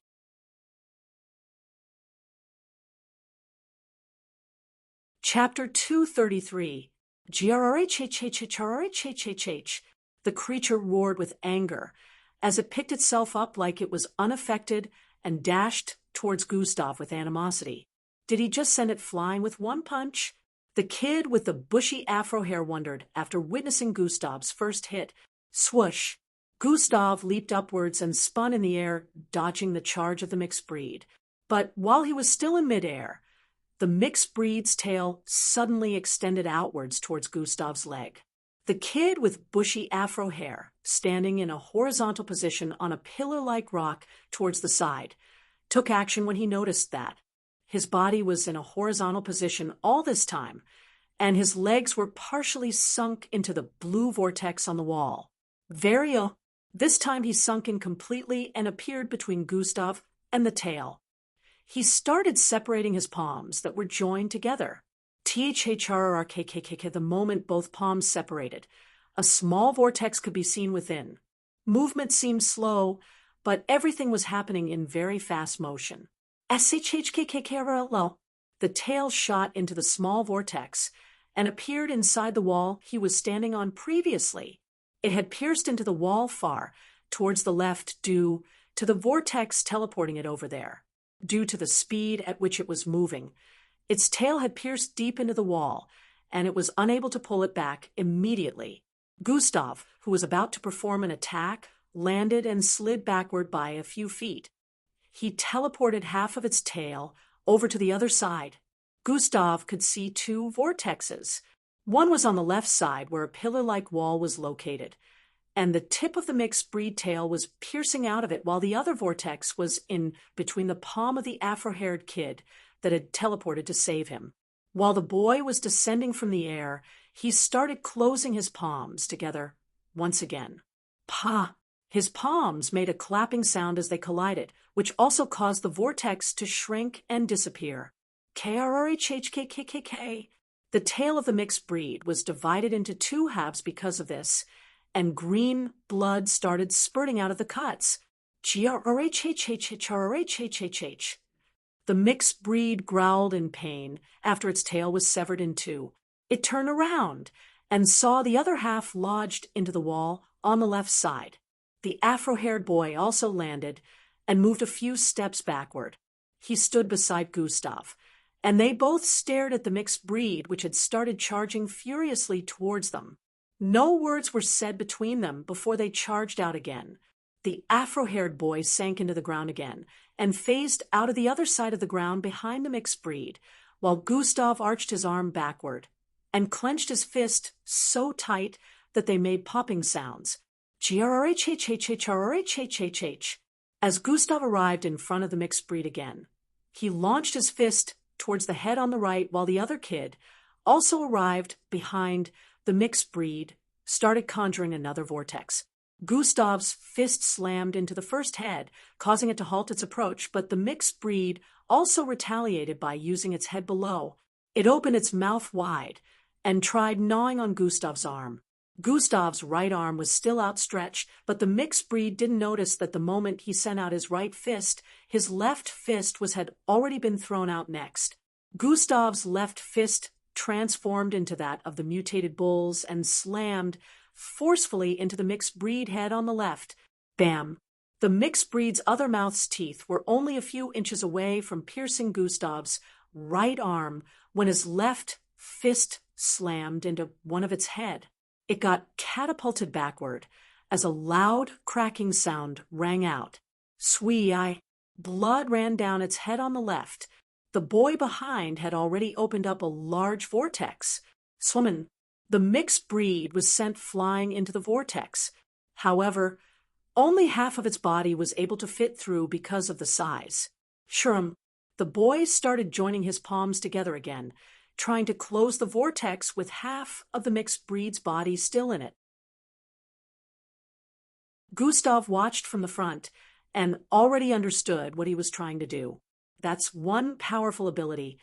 Gustav could see the mixed breed struggling to move out of the vortex, but it was proving difficult. However, it would seem that closing this vortex, just as he had closed the other, was easier said than done. Sweat started appearing on the forehead of the afro-haired kid as he pushed his palms closer to one another. GRRHHHHRHHHH. The mixed breed growled in pain as cracking sounds started ringing out since the vortex was shrinking. Its bones were slowly getting crushed. All of a sudden, its 6 eyes glowed red, and it started increasing in size. What's happening? The afro-haired kid could feel his vortex being forcefully enlarged. It growled again and suddenly pulled itself out of the shrinking vortex. The moment it pulled its body out of it, it turned around with immense speed and dashed towards the afro-haired kid. The kid who hadn't wrapped his head around the current development was taken by surprise and couldn't react in time when the mixed breed arrived in front of him. Sprint has been activated. Just as the 8 tusks of the mixed breed were about to pierce through his body, Gustav suddenly appeared on the left side of the creature. His left and right arms had been transformed into that of the mutated bull and were coated in milky light as he threw them out repeatedly. Bam, bam, bam, bam, bam, bam. Gustav threw out 6 consecutive punches in the span of 2 seconds to 3 heads of the mixed breed. 2 punches landed on each head, causing them to burst open as the mixed breed was sent flying towards the side with blood spurting out of its heads like a fountain. "Bring it back here," Gustav shouted out to the afro-haired kid, who was currently still in a daze. He quickly snapped out of it and made a vortex appear behind the mixed breed, who was currently still being launched backward due to the force of the punches.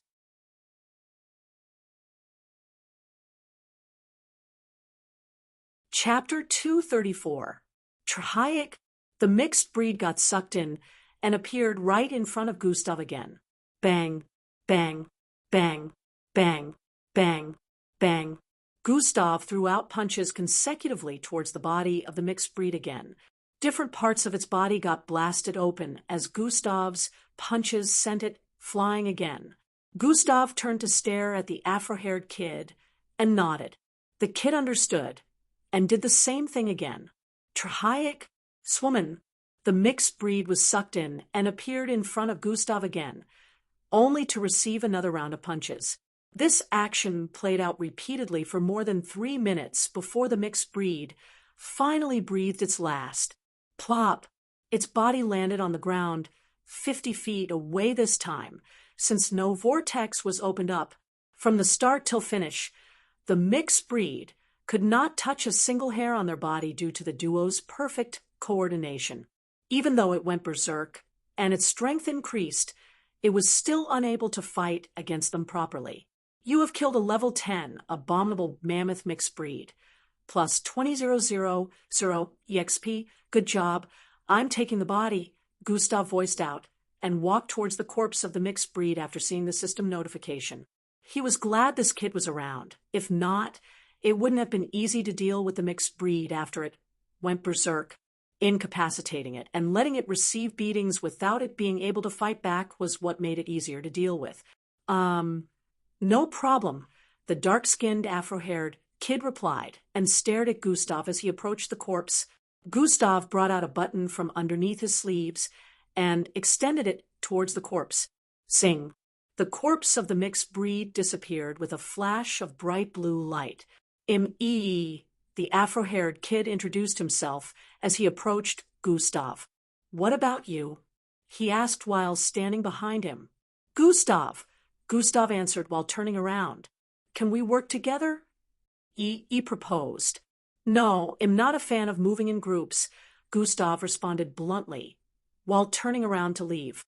EE's face showed a disappointed look after hearing that, but he didn't want to push it. All right, but if we do meet somewhere again within the ruins, let's collaborate again, just like we did here." E smiled while walking towards Gustav. Gustav paused his footsteps ahead and turned around once again. His ability would be a very good one to steal, but he seems genuine, so I won't do that. Too bad I can't tell him to come with me, since he'll end up seeing things he's not supposed to, Gustav said internally while scrutinizing him. All right, Gustav answered.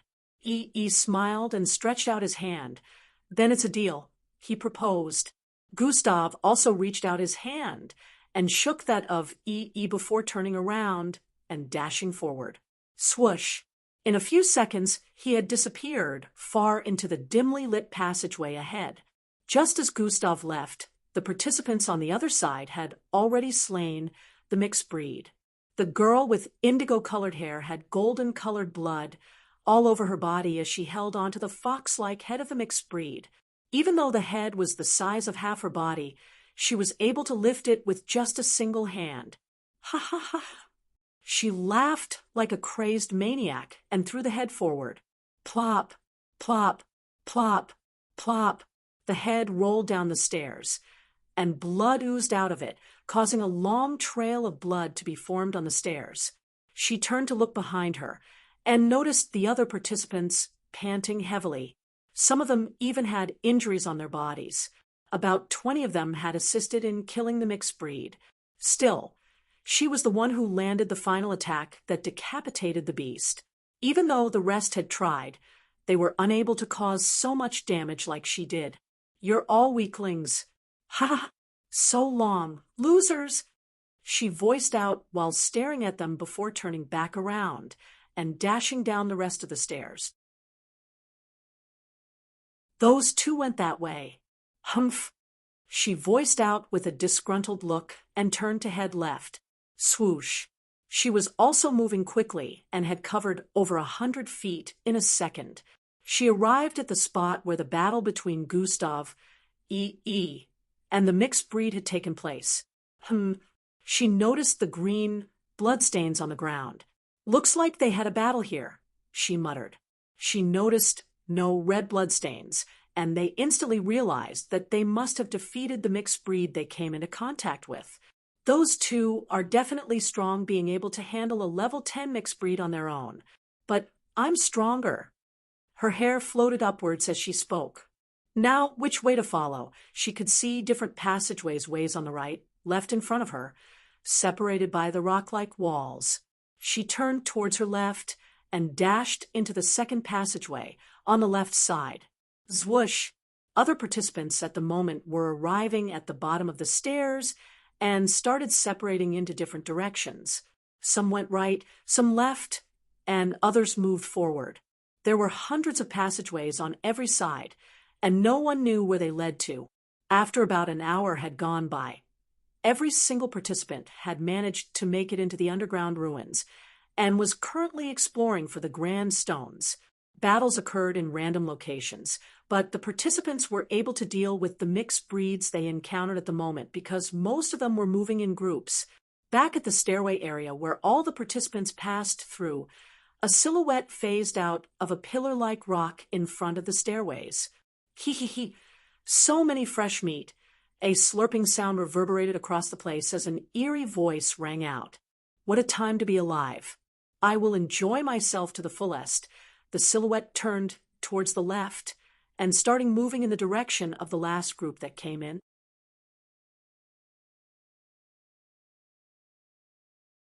Chapter 235. What a time to be alive. I will enjoy myself to the fullest. The silhouette turned towards the left and starting moving in the direction of the last group that came in.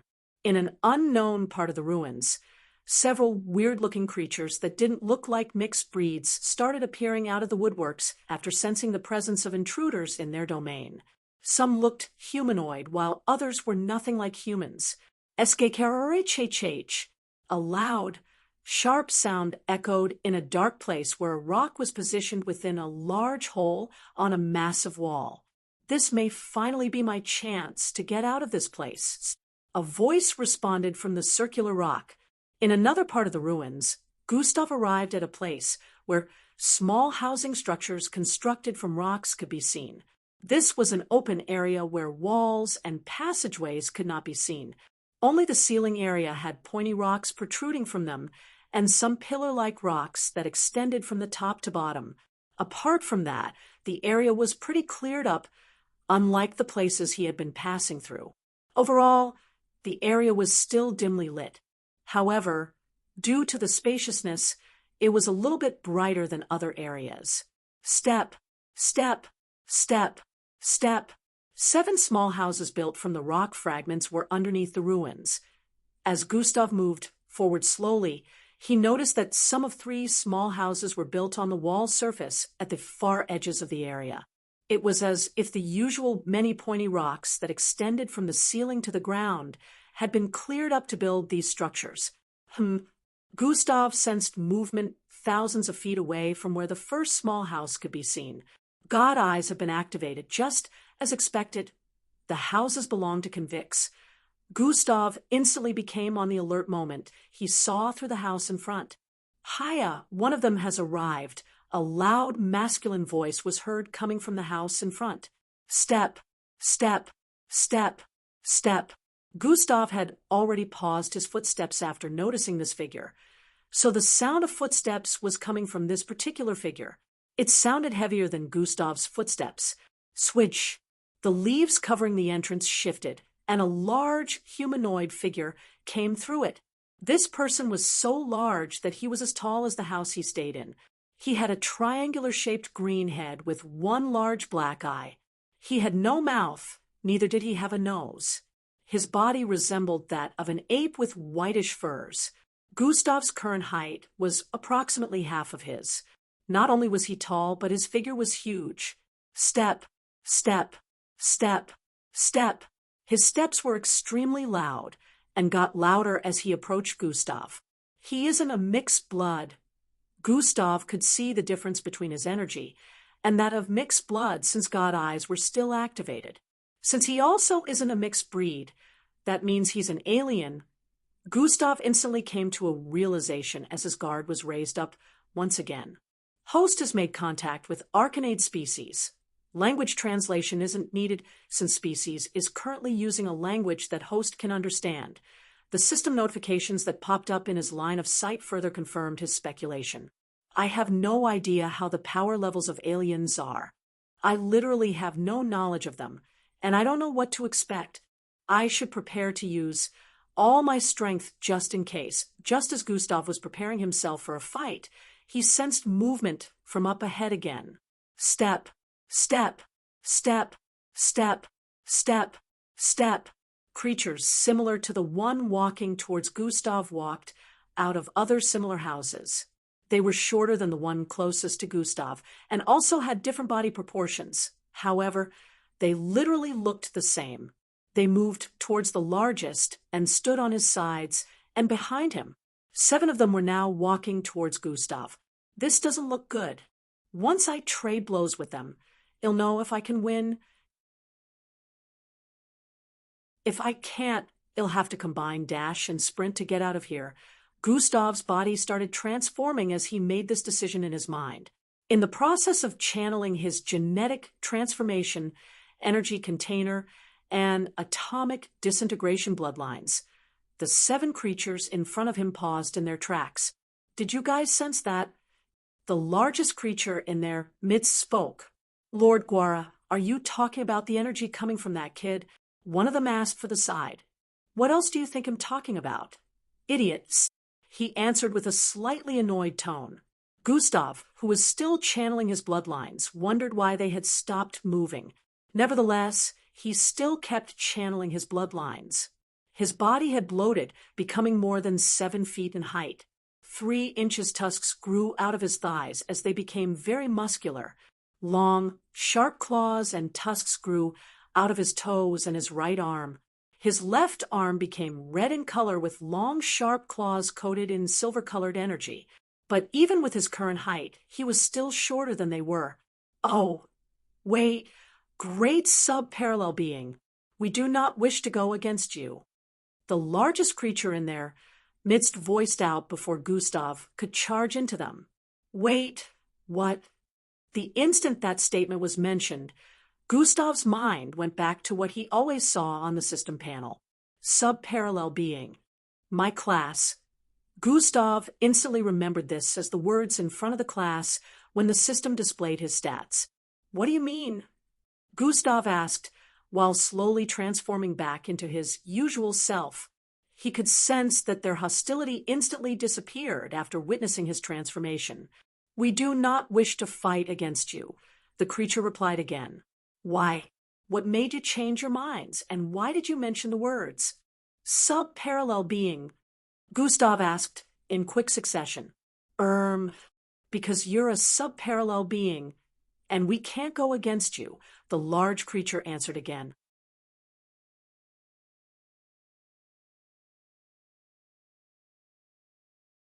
Chapter 236, because you're a sub-parallel being, and we can't go against you," the large creature answered again. "What does that even mean?" Gustav asked with a look of confusion. "It means you're a sub-parallel being," he answered once again. Gustav had the urge to face-bomb. Am I speaking to another idiot? He wondered internally. Can we talk over at my house? The large creature proposed while politely gesturing for Gustav to head over. How is that even a house? Gustav said internally as he stared at the poorly built structure. Well, I can't blame them. This is a prison after all. Gustav started walking towards the house. The others also turned around to walk towards there as Gustav reached their position. Gustav still had his guard up, just in case. As he entered the house with 3 of these creatures, the rest remained outside. The interior of the house wasn't bad, but it also wasn't anything special. Some clothes were spread on the ground. There were no seats except for a small round rock placed in the center of the place. The largest amongst them walked towards the rock, lifted it, and dropped it in front of Gustav. "Please sit," he requested. Gustav proceeded to sit on the rock while the rest of them sat on the ground in front of him. "I am known as Guara, and these are my subordinates." Guara first introduced himself. Gustav nodded in response, but didn't tell them his name. "Oh, great subparallel being. What brings you here? How are you among the little ones that were sent here?" he asked. "First, tell me what a subparallel being is," Gustav asked while raising one eyebrow up. The 3 seated in front of him stared at each other with looks of confusion on their faces. "As you wish, great one," he replied. Gustav felt he was going to get a headache from the way they turned respectful. He felt really uncomfortable hearing their manner of speaking. Still, he decided to perk his ears up and listen for the time being. All across galaxies, there are 5 stages that are known as cosmic superiority. Guara started with this. These 5 stages can only be achieved by special beings all across galaxies that are destined to be powerful. Only 1 in a trillion beings manage to reach any of these stages. Even if a being worked hard to gain strength and eventually becomes very powerful, they still might not unlock any of these stages since they are only randomly unlocked. These 5 stages are subparallel, parallel transdimension, polar interdimension, and lastly, and also the most powerful, interomniscience. When he got to this point, he paused for a bit. Subparallel is the weakest. However, there are feats that being a person who has achieved cosmic superiority grants you when journeying across the universe. Guara continued. Beings that have achieved cosmic superiority have a certain kind of ability called YRKI. This ability grants them the power to make beings within a certain range of strength submit to them. Guara explained, "Even when I used to be the great and notorious Guara known across numerous planets for my strength and feats, I never achieved cosmic superiority. I guess it never chose me." Ha! He laughed gently with a ridiculing expression. "Even though we have been weakened because we tried messing with the wrong planets, we're still more powerful than you are physically. However, if you were to use your YRKI, we will be unable to touch a single hair on your head." Guara stopped explaining at this point. Gustav had a look of contemplation as he digested everything Guara had said. So, it turns out that this was the case. Cosmic superiority. But how do I make use of this Yarki he mentioned? The system never gave me a hint. The class was only unlocked once I reached level 20. Also, I need to know what level of power will be affected by subparallel beings' Yarki. However, I'm sure their power level system is different from that of mixed bloods. So, how do I compare them? Gustav's mind was plagued with these thoughts. This Yarki, how do I activate it?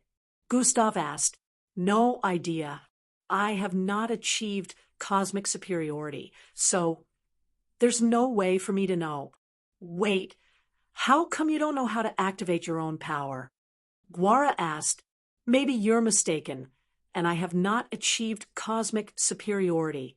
Gustav decided to say this, and observe the way they'd react. Impossible. I can never mistake the energy of one. Because I once fell in battle to a sub-parallel being like you, Guara's face shone pain as he voiced out. Even though he didn't have a mouth nor a nose, Gustav could still figure out that there was pain in his voice when he mentioned that a while ago. The other two beside him also had their head down when he mentioned this. Since I don't know how to make use of the power, why aren't you attacking me? Gustav asked, while raising one eyebrow again. Haha, because we know better than to piss off a being that has achieved cosmic superiority. At such a young age, you have already achieved this, which is unheard of. The possibility of your cosmic stage increasing in the future is very high. Only a stupid person wouldn't want to make connections with you. Guara mouthed off while making the face of an ass-kisser. By the way, we never intended to kill you. According to those enforcers in your planets who came the other day, we were just to ruffle up anyone who approached this place to stop them from getting their hands on the stones placed in different spots around here. If we did that, our sentences would be reduced. However, we don't care about that anymore after meeting someone like you, Guara added. Enforcers? Stones? Gustav instantly came to a realization. He's referring to the MBO. Looks like they made deals with the inmates. Where are these stones that you mentioned? Gustav asked with a look of interest. Oh, follow me. I'll show you, Guara replied while standing up.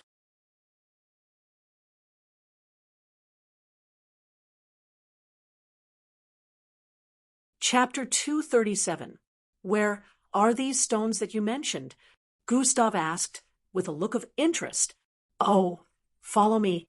I'll show you, Guara replied while standing up. They moved out of the small structure and headed for different corners of the area. After about 10 minutes had gone by, Gustav had about 10 orange-colored, pinky-sized stones in his possession. They had a particular glowing dot at their center. They were so smooth that grabbing hold of them to uproot them from the walls was not an easy task. The Arcanades even had to break a piece of walls in some areas just to remove the stones. Gustav proceeded to keep the grand stones within his storage device and stared at the path ahead, leading to a passageway behind this area. You guys said the MBO made a deal with you all to ruffle up anyone who approached this area and stop them from getting the stones for your sentence here to be reduced? Gustav asked for confirmation. Guara and the others behind nodded in confirmation. Then, how long is your sentence? Gustav asked. Well, we've been here for about 20 years already, so we still got around 20 to 30. Ugh, am bad with calculations. Orwa, Guara called out to his second in command, who was the second biggest after him. My lord, we have been here for 30 years, and we have only 5 years left, Orwa replied. We've been here for that long? Wait, we only have 5 years left? Then why the hell didn't you stop me from accepting those bastards' proposal? What gain would we get from helping them hold back those youngsters? Guara voiced out with a tone of annoyance. My lord, we did tell you.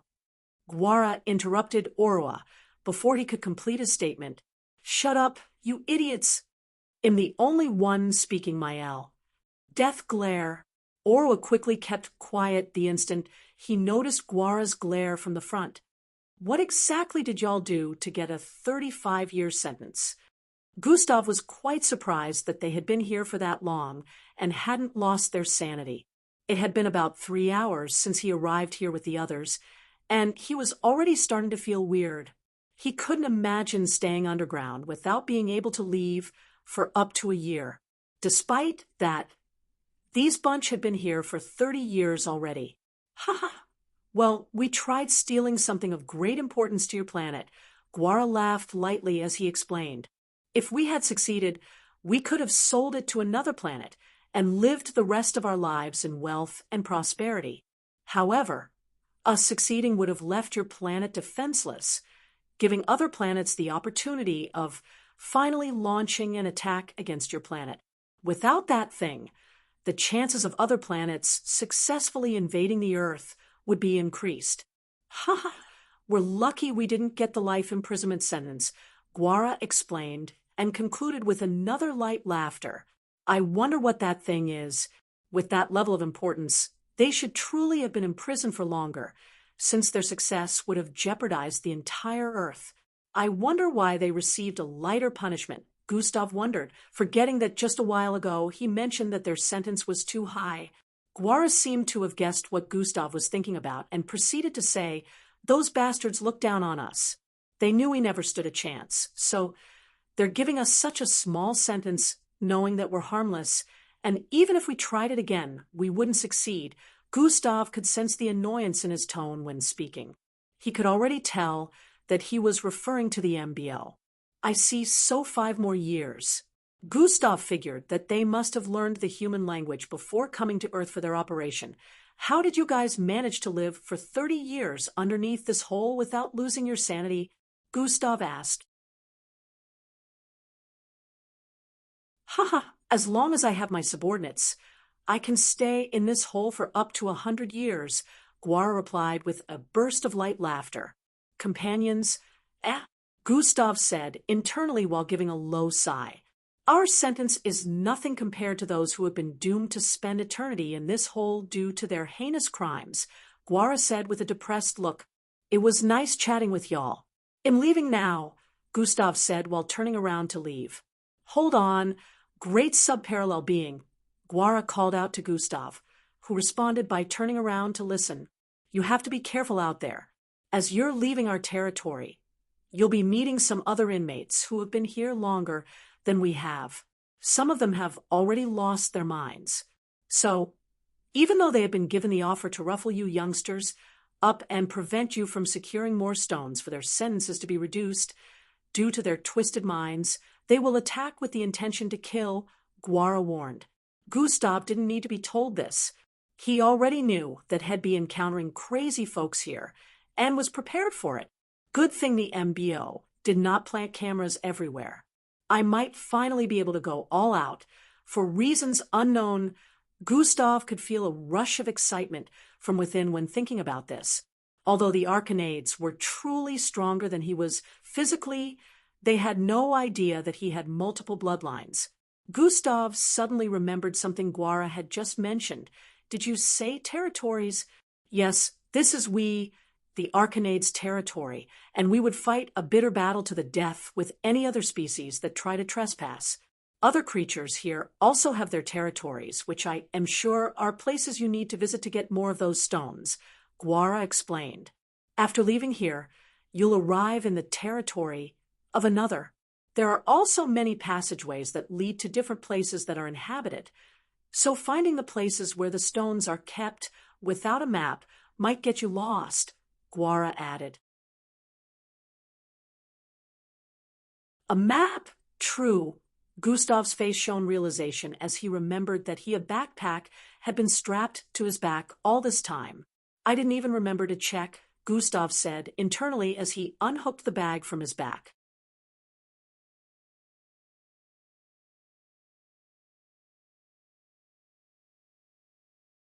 Chapter 238. A map? True. Gustav's face shone realization as he remembered that he had a backpack strapped to his back all this time. "I didn't even remember to check," Gustav said internally as he unhooked the bag from his back. He opened up the backpack and checked the contents within. There were fast foods that could be eaten on the go, some night kit to make a campfire. Also, a makeshift cube that had a retractable house inside. Gustav could see some more materials for survival inside, which made him surprised since he didn't expect the MBO to do this. After a few seconds more of checking, he finally noticed a small, pocket-sized device underneath, strapped to the left side of the backpack. Gustav grabbed hold of it and took it out of the bag. Tap. Troyan, a holographic map of the underground ruins, was revealed right before his eyes. He could see the route that led back to the stairways that brought them here. He could also see passageways that connected to one another, leading to every place underground. The only problem was that the locations weren't marked. "Can you mark out the territories of these creatures you mentioned?" Gustav asked Guara. About 30 minutes later, Gustav was traveling through another passageway. He had a small, maniacal smile on his face as he stared at the device in his hand. The device displayed a map that had red spots in different areas. Only Gustav understood what the red spots meant. The next one should be right behind this passageway, Gustav said internally. I'm going to gather as many as I can before the day runs out. After that, the next step will be to find a good place to rest for the night, Gustav decided internally. Arcanades had told him they would have come with him if not for the fact that their sentences might be increased if they assist him. Even if their sentences were not increased, Gustav would still have preferred that they didn't follow him all around. But he did promise that when they were out, he would find a way to repay their help. So this might not be the last time that they will be meeting. Gustav was still surprised that these inmates had made territories for themselves underneath the Kaskia ruins. The participants were mostly put in a tight spot because they had to look out for mixed breeds, aliens, and mixed bloods, the likes of which might no longer be sane. Zwoosh! Gustav dashed out of the passageway and arrived in an area with hundreds of icicle-like rocks buried into the ground. The icicle-like rocks were pointing towards the ceiling, but they weren't tall enough to reach there. Surprisingly, when Gustav looked up, hundreds of feet above, a large creature was sleeping on the pointed tips of these icicle-like rocks. It looked like a round ball covered in greenish fur, but if one looked closely, one would see small legs and two heads protruding from the top and bottom of the creature. However, its heads and legs were not easily noticed compared to its massive size and ball-like shape. Host has made contact with a Calaposol. That must be it. It's also an alien. Maybe I could get the grandstones without waking it, Gustav said internally, and activated Sprint along with Silent Steps. Sprint has been activated. Silent Steps have been activated. Swoosh. Gustav silently darted across the place, going from corner to search for grandstones. The walls in this area were coated with icicle-like fragments. Looking from afar, it was like they were clothed by the thin fabric of icicle-like fragments. After searching for several minutes, Gustav still hadn't found anything. Since he was making use of Sprint, he was almost at his fastest, so he had checked every part of the walls in these areas more than 15 times. Still, he found nothing. Could they have been mistaken? Gustav wondered, but immediately banished the thought. Scroll, the creature above made a loud sound which was a bit similar to snoring and flipped over to the side. Gustav raised his head up to stare at it. It had been lying on its back the entire time, so due to its size, it was covering a large portion of the ceiling from Gustav's point of view. However, the moment it flipped to the side, Gustav saw the part of the ceiling that had been blocked. On that part, small, shiny orange objects were embedded into it. So, that's where they were all this time. The MBO is pretty cunning. They must have known where the creature likes to sleep. So, they put it in a place where you'd wake the creature if you tried taking it. Gustav smirked while analyzing. He stared at the icicle-like rock in front of him and traced it to its tip. Every icicle-like rock around him happened to be among the ones the large creature was currently sleeping on. Gustav moved to the far edge of the space and found an icicle-like rock that wasn't connected to the body of the creature above. It looked thin from afar, but it was the size of 2 human adults' bodies on a closer look. Only the top was pointed. Clasp! Gustav grabbed hold of it and tried climbing. However, his hand slipped the moment he tried to pull himself up. GGRHHH. GGRHH. Both Gustav's arms instantly enlarged in size, and dark red fur covered them as long, sharp claws protruded out of the tip of his fingers. Pryoic. Both Gustav's claws dug into the icicle-like rock, and he started climbing. Pryoic. Small sounds were made each time his claws pierced the icicle-like rock. This made him move slower than normal because he didn't want to wake the creature. After about a minute, Gustav was finally close to reaching the tip of the icicle-like rock. From his position, he could see the body of the large creature, which happened to be facing Gustav's direction. It was only about 15 feet away, because its body covered a large portion of the tip of the icicle-like rocks. Gustav's claws pierced into a part of the icicle-like rock that was only 3 feet away from the tip and pulled himself up with force. Swoosh! His body traveled upwards with speed. Then, in midair, his right foot landed on the tip of the icicle-like rock. Gustav smirked as he stood on the icicle-like rock with one leg and looked around the place. Flicker! Flicker! Gustav heard the flickering sounds and stared at the creature ahead. Swan! The creature opened its 4 small green eyes and stared in the direction of Gustav with animosity. Sigh!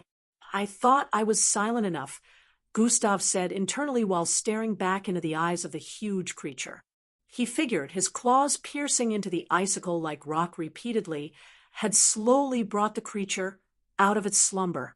The creature made a weird noise as it flipped its body over on the tip of the icicle-like rocks. Oh, well, I still want to find out if I can take on the ability of aliens. So, this might not be so bad after all, Gustav said internally as he prepared to engage the creature.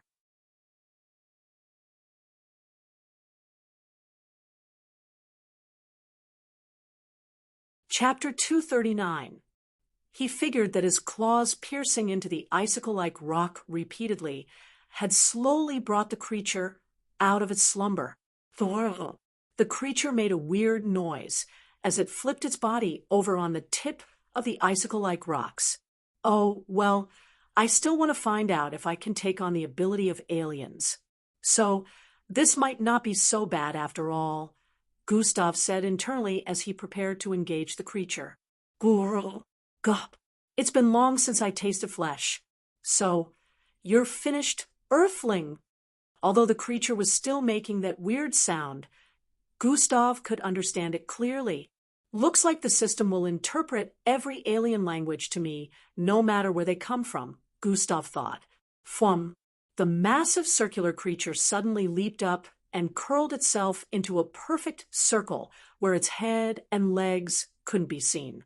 It suddenly descended upon Gustav's location with speed. Obviously, it was trying to crush him with its body. Gustav practically had nowhere to run to since they were in midair, and he was currently standing on the top of a pointy rock with just 1 foot. The next rock in front was a few feet away, and so were the rest. Because of the way they were spaced and the size of the creature's body, he would need to move to the other end of the area in less than 2 seconds. However, it was currently impossible for him. Gustav turned towards the side and leaped towards the wall about 50 feet away from his left. Tush! The instant his feet touched the wall, he pushed himself upwards with force. Gustav's body ascended with speed, but due to that action, the body of the creature missed him by a hairbreadth. Bang! The creature landed its body on the area where Gustav was a while ago. However, his body was so large that part of it was even touching the wall that Gustav had just used to push himself upwards. Gustav landed on the body of the creature and used its bounciness to catapult himself upwards again. It was like rubber, so it was quite easy for Gustav to reach the ceiling area of the area. Gustav arched his arm back, punched the ceiling area with force. Bang! Crumble! Crumble! Crumble! Pieces of rocks started falling from the ceiling area after Gustav landed a massive hit on the ceiling. Grab, grab, grab, grab. While falling through the air, Gustav reached out his hand with super speed multiple times and grabbed onto 4 grandstones falling along with him. The creature below hadn't been expecting this action. It was unable to attack Gustav immediately after landing because of the rocks falling from the ceiling area. Although they were unable to harm it, Gustav had broken the surface of the ceiling with his fist. The resultant effect was a cloud of powder-like dust that disturbed the vision of the creature. Gustav quickly kept the stones as he landed on the tip of another icicle-like rock a few feet from the front of the creature. 6 more to go. Gustav stared at the ceiling area on the east and could see some more grandstones embedded into its surface. KRRGHH. Gustav's body started swelling as he transformed. The creature in front still had a poor vision of the environment due to the dust particles still floating in the air. Still, it could pinpoint Gustav's particular direction.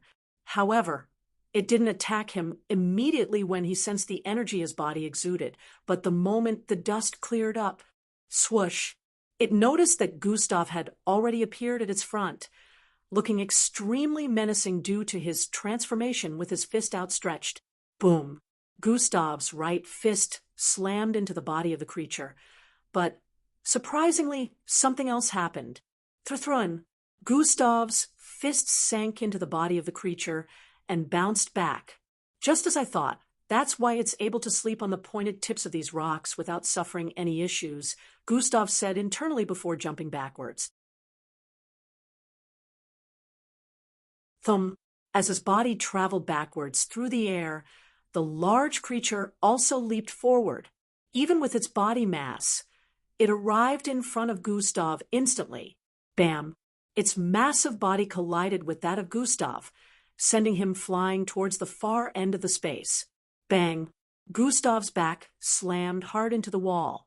Still, as he was traveling backwards earlier, the creature didn't let up and was already following him. The moment he slammed into the wall, the creature had arrived in front of him again, using its massive body to cover Gustav's entire line of sight. Thump! Gustav pushed himself forward quickly and arrived in front of the creature's body, with his arms outstretched. He grabbed onto the body of the fast-moving creature and used it to push himself further upwards. When Gustav's body scaled over due to that, dodging the creature, who still kept traveling forward with full force. Bang! It ended up slamming into the wall. As Gustav landed on the tip of another icicle-like rock in front, he raised his right arm, which was coated in silver-like energy, including the long, sharp claws. Sprint has been activated. Gustav leaped from tip to tip, unafraid of the height or falling to the ground, which happened to be 100 feet below. Swan. Before the creature could reposition itself, Gustav had already leaped forward and arrived in its front almost in an instant. Slash has been activated. Slash. Gustav's claws slashed out with intensity towards the body of the creature. The creature, who hadn't balanced itself, felt a sense of crisis, and something unexpected happened next. SHHHRRKKKHH. Diamond-like coverings suddenly appeared across its body like scales. Clink! The instant Gustav's claws collided with it, they got bounced back. What? Gustav noticed that the hard covering that appeared on its body was similar to the icicle-like rocks protruding from the ground. It also looked similar to the layer of diamond-like silk covering the walls of this particular area. Not even atomic disintegration could pierce through. Ha! Gustav suddenly felt movement from behind him, just as he was about to slash at the body of the creature again.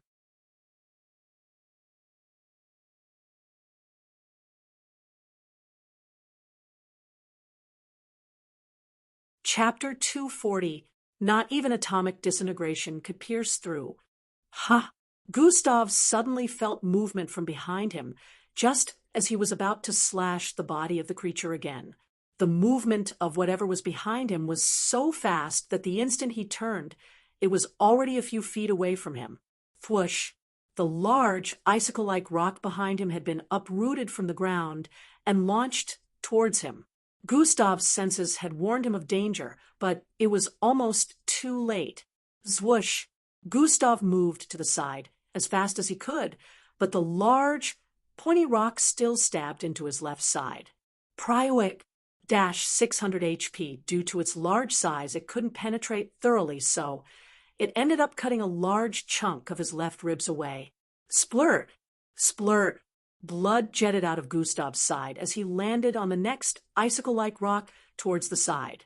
He stared at the creature, who had turned its body to face Gustav's direction with one of the icicle-like rocks floating in front of it. Ugh! Gustav placed his palm on his left side, causing a loud spurting sound to ring out. His palm was drenched in blood instantly. I was careless. I need to be on the ground, since it can control these rocks. Immediately this thought came to his mind. Gustav leaped down. Swoosh! Bam! He landed on the ground in a few seconds, causing more blood to spurt out of his injury, coating the ground. Gustav could feel the pain, but he wasn't focused on it. He didn't let it hinder his movement in any way, and even though it stung, he bore the pain. The large opening that was torn through his body on his left rib area was slowly starting to close up. Gustav stared at the creature who happened to be staring at him back from up. The large icicle-like rock was still floating in front of it and pointing towards Gustav's direction from above. Swoon, swoon, swoon, swoon, swoon. Suddenly, the icicle-like rocks all around the vicinity started being uprooted from the ground by an invisible force. While that was happening, Gustav's entire body was also transforming. Black scales covered his chest and back area. This was a feature he got from the serpentine mixed breed. The tusks that had grown out of his thighs suddenly wrapped around his legs, transforming into some kind of protective covering. His skin turned sizzling hot, affecting the temperature around him. 10 invisible energy orbs filled with energy had merged into the space around him without the awareness of the creature. He looked extremely menacing right now. As the icicle-like rocks in the area arose from the ground and pointed towards him in midair, a purplish beam was also gathering in his mouth, which was wide open. Thwish, thum. He shot out the purplish beam at the same time the icicle-like rocks were hurled towards him. The beam traveled with faster speed than the hurling rocks and slammed into the body of the creature. Bang! It got pushed back and slammed into the ceiling. Swoosh! At the same time it made contact, Gustav was already dashing across the ground, dodging the descent of the icicle-like rocks. Bam! Bam! Bam! Bam! They started slamming into the ground, missing Gustav's figure as he dashed across the place. Swerve! Swerve! Swerve! Gustav perfectly dodged every icicle-like rock. He dodged up to 20 of the icicle-like rocks, which had a length of over 1,000 feet. Combination has been activated. Dash plus sprint swoosh. Gustav's speed suddenly increased immensely as he dashed towards the icicle-like rocks that had protruded into the ground. Bang, bang, bang, bang. He clawed and punched at them, repeatedly shattering them in the process. Bang, bang, bang. Atomic corrosion has been activated. Gustav activated one of the new skills he got when atomic disintegration got to Zulu rank. Any rock his fist encountered will slowly start to disintegrate into powder-like particles. Even though he wasn't able to blast them to pieces after punching them, they would later be disintegrated into nothing since he had made contact with them.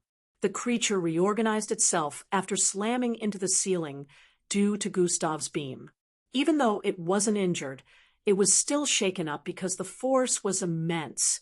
It quickly controlled another pair of icicle-like rocks and sent them hurtling towards Gustav again. It couldn't go down to meet Gustav due to its massive body since the icicles were in the way. Gustav calculated the trajectory of the falling icicle-like rocks and squatted lightly.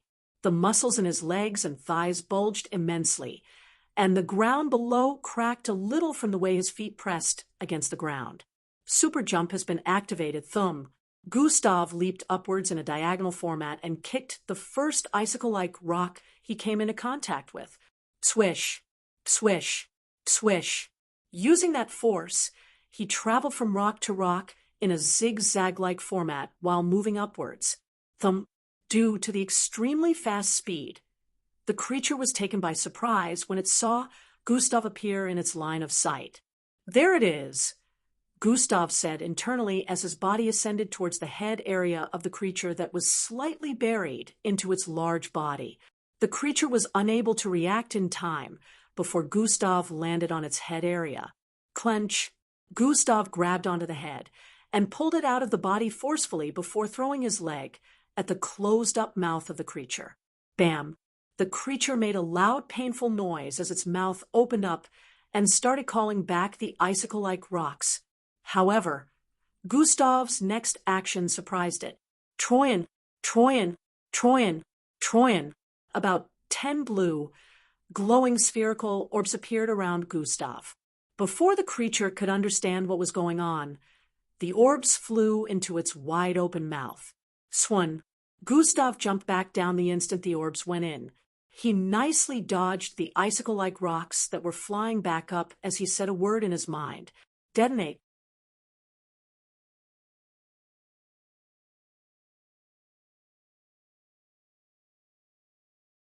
Chapter 241. Gustav jumped back down the instant the orbs went into the mouth of the large creature. He effortlessly dodged the icicle-like rocks that were sent flying back as a certain word formed in his mind. Detonate.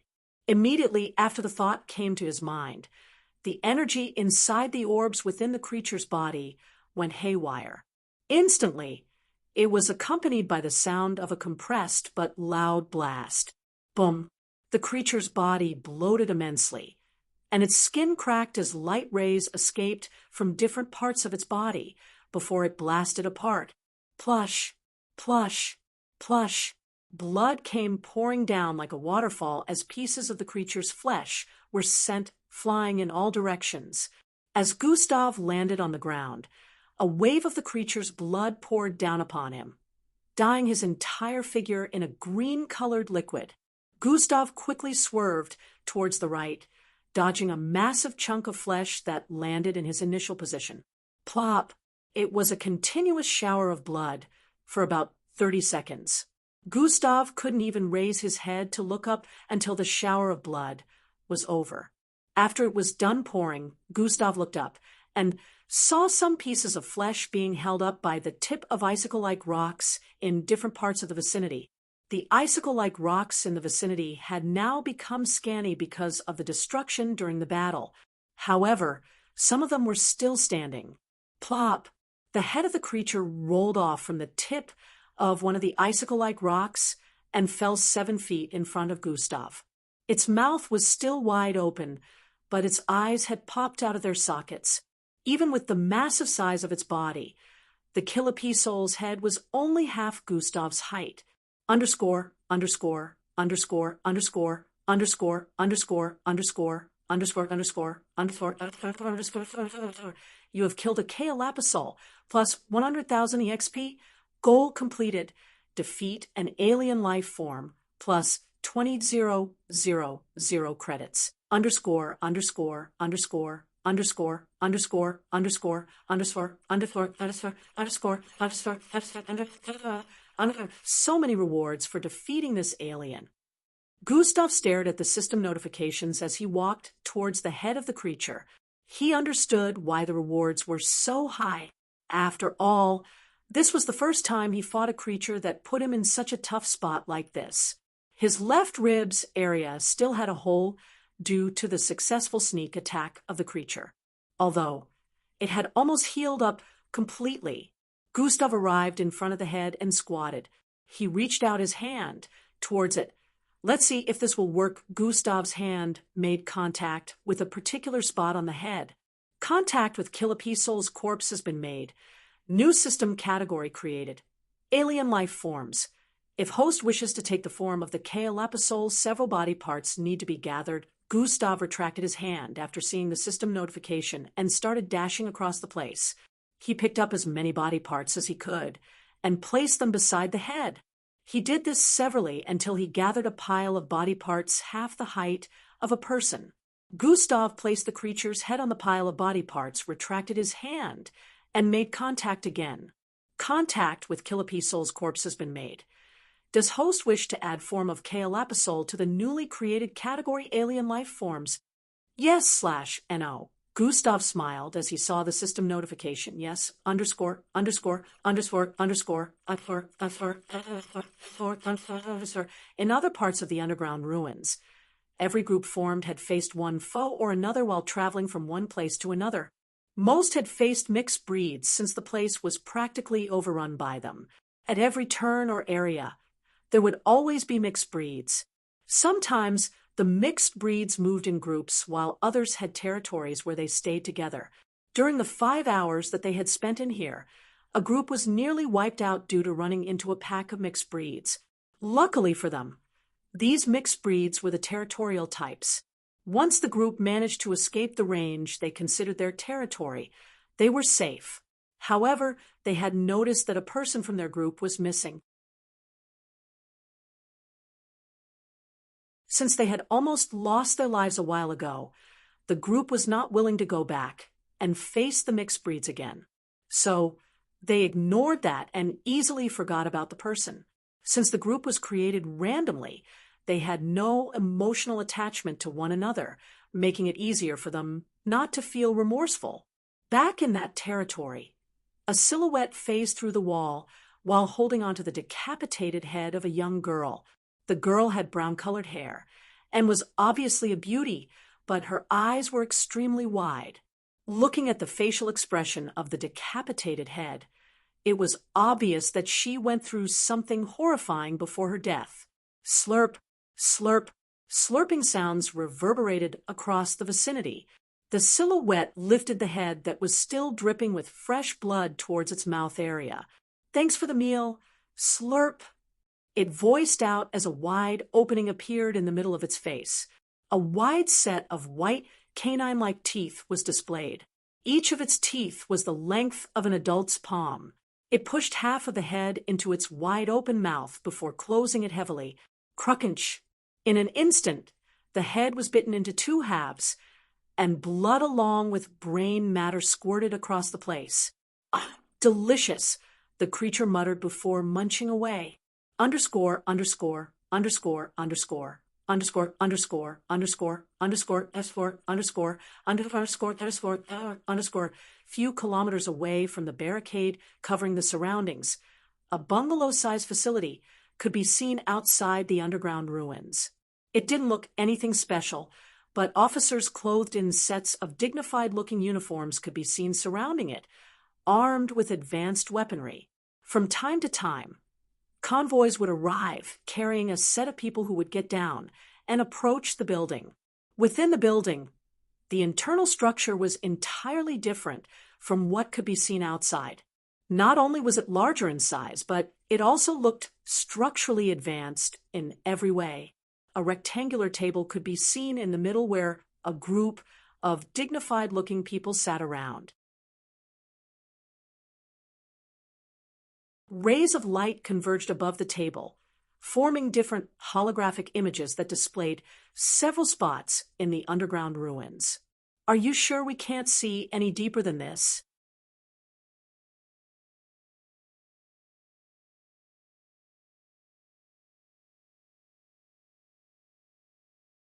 Chapter 242.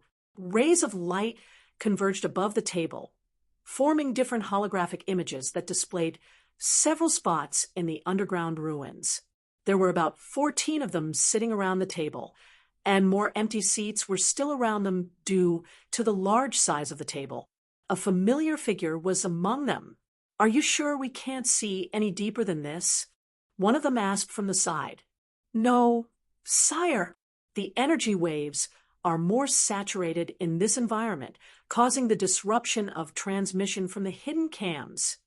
The man that had just spoken had a contemplative expression upon hearing the information the AI passed. "Looks like we won't be able to see that kid's battle," he muttered. "Great Commander Cheyenne, shouldn't we be more worried about the insatiable silhouette?" A feminine voice was heard from the other end of the table. "From what we have seen, a participant had fallen by his hand. How many more will fall?" Another masculine voice questioned. "Are you guys saying it should have been sealed?" Yet another voice different from the others was heard again. "That situation can only be handled if they work together. If they can't work together, then they don't belong in the MBO." While people around the table were voicing out their opinions, an officer knocked and came in from the door behind. "Sir Young Joe has arrived," he announced, and behind him a young man in a purple business suit walked in. Within the underground ruins, almost 10 hours had gone by. It was already evening time, and the participants knew they'd have to turn in for the night. So they began to look for places where they would be safe for the night. At this point in time, several groups had noticed that one or two of their teammates went missing when they were battling some mixed breeds. This became alarming when several groups met up and found out that they went through something similar. Several groups started sticking together due to this. However, this occurrence was only taking place in the southeastern part of the ruins.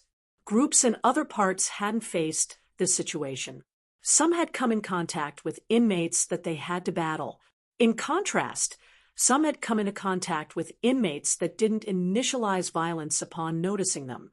All in all, no one had lost their lives according to what the groups had seen. However, no one knew the fate of the missing participants. In a particular place in the southeastern part of the ruins, a girl with silver and pink-colored hair with an innocent and beautiful look leading a group. Her athletic figure, along with her tight clothing highlighted her hips and front busts, made her look especially attractive. Among the rest of the group here, she seemed to stand out than others. Angie, which passageway should we pick? A short boy with long, white dreadlocks covering his face asked from the side. Obviously, the girl was Angie. She happened to have formed a group of 7 with these participants after arriving in the ruins. The rest listened to her and practically saw her as the leader of the group because her opinions had brought them this far. Also, the way she used her ability when dealing with the mixed breeds they came into contact with garnered their respect. They were currently in a wide space filled with short, 2-foot-long pointy rocks protruding from the ground. Right in front of them were 4 large passageways. By now, the participants knew about the map. However, since there were no marked spots that gave them a clue on what to expect from different locations, they were only using the map so they could find their way back in case anything happened. Angie checked the map and looked for the passageway that led to the northwest area of the ruins. She stared at the 3rd passageway, which happened to be the one, and gestured for everyone to go in. The rest nodded and followed her into the 3rd passageway. So far, we have each gotten 2 stones. We should move to another part to find more stones. This was Angie's thought and reason for picking this passageway. When the group had disappeared into the dimly lit passageway, a slurping sound reverberated across the area they had just left. Slurp, slurp, slurp. A silhouette phased out of one of the rocks and stared in the direction of the 3rd passageway. He, more fresh and delicious meat, it muttered while moving towards the 3rd passageway. In the eastern part of the ruins, within a large passageway, a bloodbath was ongoing. Slash, slash, pryoic, pryoic. Sounds of battle and blood being sprayed could be heard within. Gustav was currently engaging a group of mixed breeds with spider-like features but human-looking heads. Plop! Another of the creature's legs was severed, causing it to fall as Gustav spun around and slammed his right foot into the creature's face with a spinning force. Bang! His feet were currently massive due to him transforming them to that of a bloodwolf's. His legs slammed into the head of the creature, causing it to dislodge.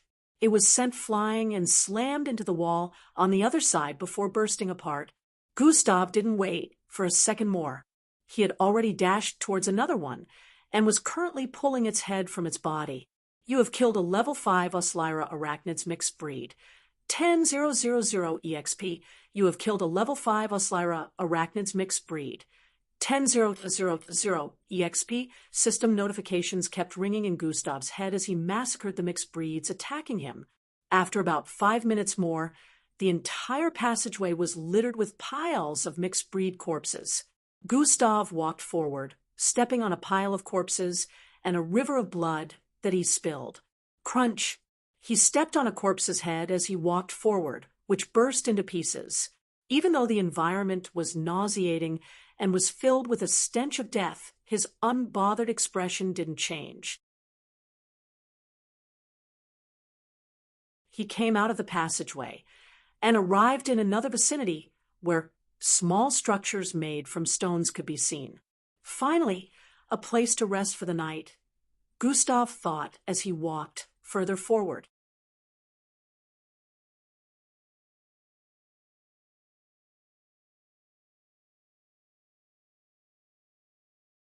Chapter 243. He came out of the passageway and arrived in another vicinity where small structures made from the stones could be seen. Finally, a place to rest for the night, Gustav thought as he walked forward. This area was the territory of the mixed breeds he had just slaughtered. There were still a few of them on the inside, but he dealt with them quickly, since they were weaker than the ones he had just faced. After he was done, he picked up all the corpses and took them to the passageway, placing all of them together. He thought of using atomic disintegration to make them vanish, but he changed his mind. Any creature that wanders to this area will think twice before coming in once they see the stack of corpses. This was Gustav's thought process as he left them there and went back in. The small structures over here were big enough to size a fully grown human. So Gustav picked one of them on the side and went in. System interface. Gustav internally called for the system interface to open up. Host attributes, skills and abilities, bloodlines, quests, shop, goals, bloodline information, alien life forms, just as mentioned by the system earlier when Gustav finished battling the Collapsol. Another tab had been created where he was able to store alien forms, alien life forms. Gustav decided to check on the information regarding the first one he took. Alien life forms, Collapsol, an alien species from the planet Kilantopia with an elastic outer membrane and the ability to harden the surface of its skin with an element it creates internally called Iro silk. It can also create objects and structure from the element it uses to harden the surface of its skin. Gustav stared at the information and noted it. As it turned out, had also be able to transform into this alien, if he willed. This was another hidden source of power he added to his arsenal now. The only thing he wasn't clear about was whether he could level up the power of the alien life forms after acquiring them. He closed the alien life forms window and proceeded to open the shop window. Shop. Credits. 59,100. Bloodline items. Bloodline recipes. Bloodlines. Skills. Abilities. Training manuals. Gustav stared at the number of credits he had accumulated and smirked. Originally, it was around 19,000 he had saved from hunting down mixed breeds within the border. Nevertheless, during the test phases, he had managed to accumulate 40,000 more, bringing everything to a total of 59,000. I can finally buy a bloodline from the system. Now, a surge of excitement ran through Gustav's body as he thought of this. He had only gotten techniques from the system, since he had been accumulating credits since the number of credits needed for getting a bloodline was quite exorbitant. Gustav recalled when the second time he got a technique was around 6 weeks ago. 6 weeks back after the closing periods, Maltida found her way to the disciplinary committee's block and headed for Mr. Lon's office. Calm, she knocked softly, and a masculine voice responded from within. Come in. SHHHSSHH. The door slid towards the side, and she proceeded to walk in. Right in front was an office table with a middle-aged-looking man sitting behind it. Files were stacked on the table, and a holographic monitor along with a keyboard was positioned in front of him. He was initially busy with typing something, but he took a pause when Maltida stepped in. Good day, Mr. Lon. You called for me, Maltida said, respectfully. Called for you? Mr. Lon stared at her with a confused expression. I didn't. He denied. Mr. Lon, the student who was sent to deliver the message, specifically said you wanted me to see you in your office. What? I didn't send any student on such an errand, Mr. Lon exclaimed. Then how come, Mr. Lon? Or you don't want to admit that you called for me in your secluded office? Maltida voiced out once again. Girl, I did not. Mr. Lon was about to voice out again when he sniffed something. What's that smell? He questioned with a repressed look. What smell, Mr. Lon? Maltida asked with a confused expression. Smells like. Before Mr. Lon could complete his sentence, Maltida interrupted. Is this your way of getting out of your current predicament, Mr. Lon? Why did you call me here? Maltida asked again with a suspicious look on her face. What are you talking about? There's a strange SME. Mr. Lon couldn't complete his statement because suddenly felt a wave of drowsiness. Mr. Lon was trying to hold his breath so as not to inhale whatever was in the air, since he sensed that it was the reason for his drowsiness. However, Maltida kept engaging him, throwing accusations back and forth which made him keep talking. Mr. Lon, are you trying to do something to me? Maltida voiced out with a look of fright after noticing that Mr. Lon stood up. No, it's the smell. Mr. Lon had to answer again, causing him to inhale more of the strange smell in the office. Just H.I. Mr. Lon's eyes rolled to the back as he fell and slammed his head on the table before sliding to the floor. Maltida's expression that was initially that of fear changed to normal as she walked towards Mr. Lon's table. TCHWW, she sneezed and two small circular objects fell out of her nose. The smell in the air was already disappearing. You can come in now, he's unconscious, Maltida voiced out. SHHHSSHH. The door slid to the side, and a youngster with dirty blonde hair walked with an unbothered expression. He looked around while walking forward. Maltida was already holding Mr. Lon's unconscious body up. Such foul air. The youngster, who was obviously Gustav, muttered. But it's already cleared. Maltida responded with a contemplative expression. Yeah, but so long as I remain in the same room with that creature, the air will keep on being soiled, Gustav voiced out before spitting out to one side. Oh, I'll have to clean that up.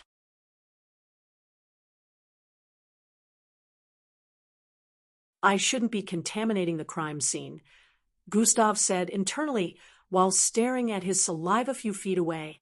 Let's begin, Gustav said to Maltida, who nodded in reply, before bringing out a flying camera from her storage device. Remember, whatever happens here is between you and I. If it ever gets leaked out, you're done. And you know what I mean by that, Gustav said with a cold expression. Maltida gulped down saliva and nodded. Gustav transformed into Mr. Lon after wearing his current clothing and tying him up by the side. Mr. Lon was only clad in his underwear at the moment. Maltida's eyes widened as she saw Gustav transform into Mr. Lon. He truly does have the ability to shapeshift. Scary, but I have to do this. It's not Mr. Lon. It's Gustav, she said in her mind. Gustav walked towards Maltida, stretched out his right palm, and grabbed her breasts. Her expression at the moment was that of a helpless girl trying to fight against being assaulted. The camera in front recorded as Gustav sexually assault Maltida while using Mr. Lon's appearance.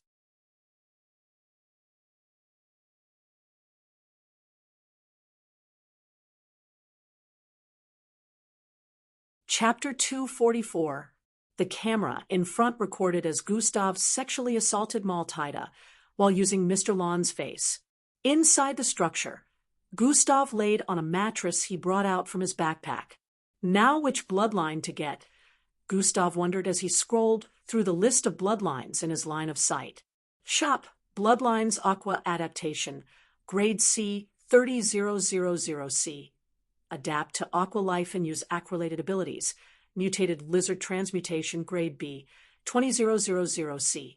Release venomous gas while in the form of a mighty lizard, Wind Body, Grade B 25000C, to become the wind, and also manipulate it, Rock Manipulation, Grade D 5000C. Manipulate any form of rock, Ephelis, Grade A 50000C. Take on the alien form, Ephelis, and use their abilities. Fiery Constitution, Grade C 33000C. Having the internal structure of fire and the ability to manipulate and resist fire. Radioactive distribution, Grade A 45000C. Manipulation of radiation. Mass inflation, Grade C 20000C. Ability to increase the mass of things. A few of them look pretty useless, but Gustav remembered something. I don't have a fire-based ability, so I might as well get one now, just in case, Gustav thought. He started looking at the bloodlines again for one that could grant him a good fire-based ability. Ugh. Isn't there any way to filter out fire-based bloodline abilities? Gustav wondered. The instant he had this thought, the interface started changing. Some current characters and words started disappearing, being replaced with new ones. In a few seconds, the list of bloodlines had almost been completely replaced with new ones. Now all the bloodlines in Gustav's line of sight had fire-based abilities. Shop. Bloodline, Fiery Constitution, Grade C, 33,000 C, having the internal structure of fire, ability to manipulate and resist fire. Flame Shackles, Grade C, 22,000 C, ability to manipulate flames in the form of chains and shackles. Venom Wrapped, Grade B, 40,000 C. Transform into mutated lizard with the ability to breathe out venomous flames. Coat of Flames, Grade B, 45,000 C. Ability to summon a coat of flames around your person, degrading the state of the environment. Life forms with a particular radius get infected with fiery poisoning. The list continued on, and Gustav checked for the most useful one among them.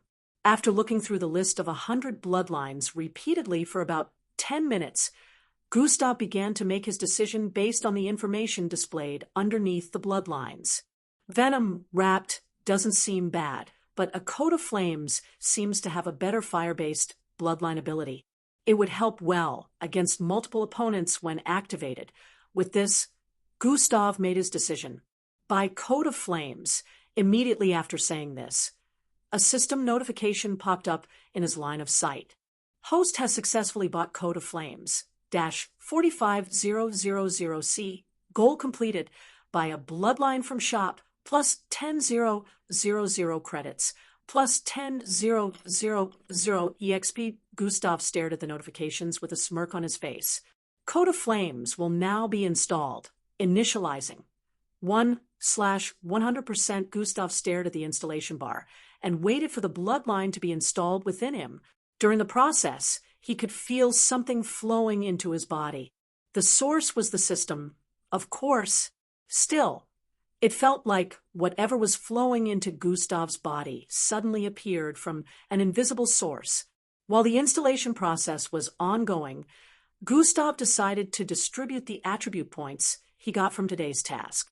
Host attributes name: Gustav Crimson level, 21 class, sub-parallel being XP, 525 200/3360000 HP, 9590/9600 energy, 3100/4250 attributes: strength, 65 perception, 62 mental fortitude, 62 agility, 62 speed, 64 bravery, 62 intelligence, 63 charm, 62 defense, 62 vitality, 64 endurance, 67 attributes points, 35. He spent around 22 points and other to add 2 points to each stat.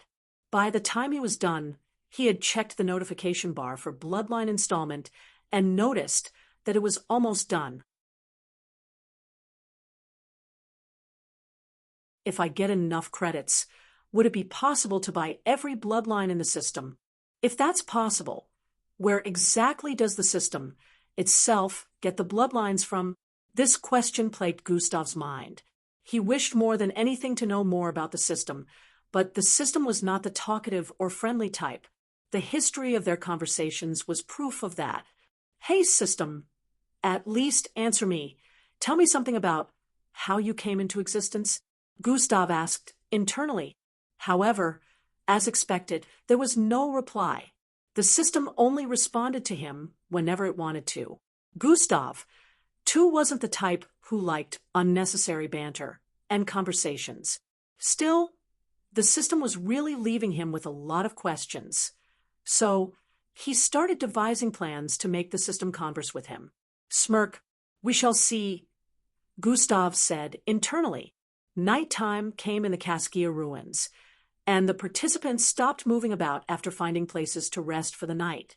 Since groups had been formed, The participants took turns to patrol their sleeping environment during the nighttime. Just in case they were attacked, whoever was patrolling during that time would alert the rest that was asleep. Just like that, a night went by, and the next morning the participants were on the move once again. Even though the participants were numbered in thousands, they had not yet journeyed to every part of the ruins. There were still a lot of unexplored parts of the ruins that the participants hadn't gotten to.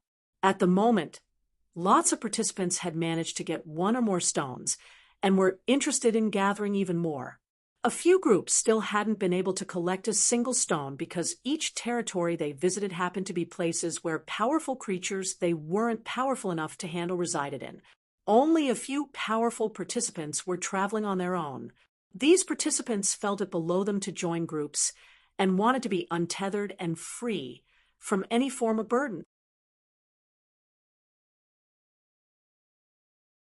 Glade, Timi, Rhea, E.E., and the girl Gustav met on the stairs happened to be among the participants that moved on their own. Gustav had already woken up quite early as usual, and he wandered out of his sleeping area. Even when he was asleep during the night, his perception was still subconsciously spread out, so he would sense movements around him and wake up if something was amiss. Gustav brought out the grand stones in his possession. He counted them after acquiring a few more from a group of mixed breeds territory. 17. I need to acquire more.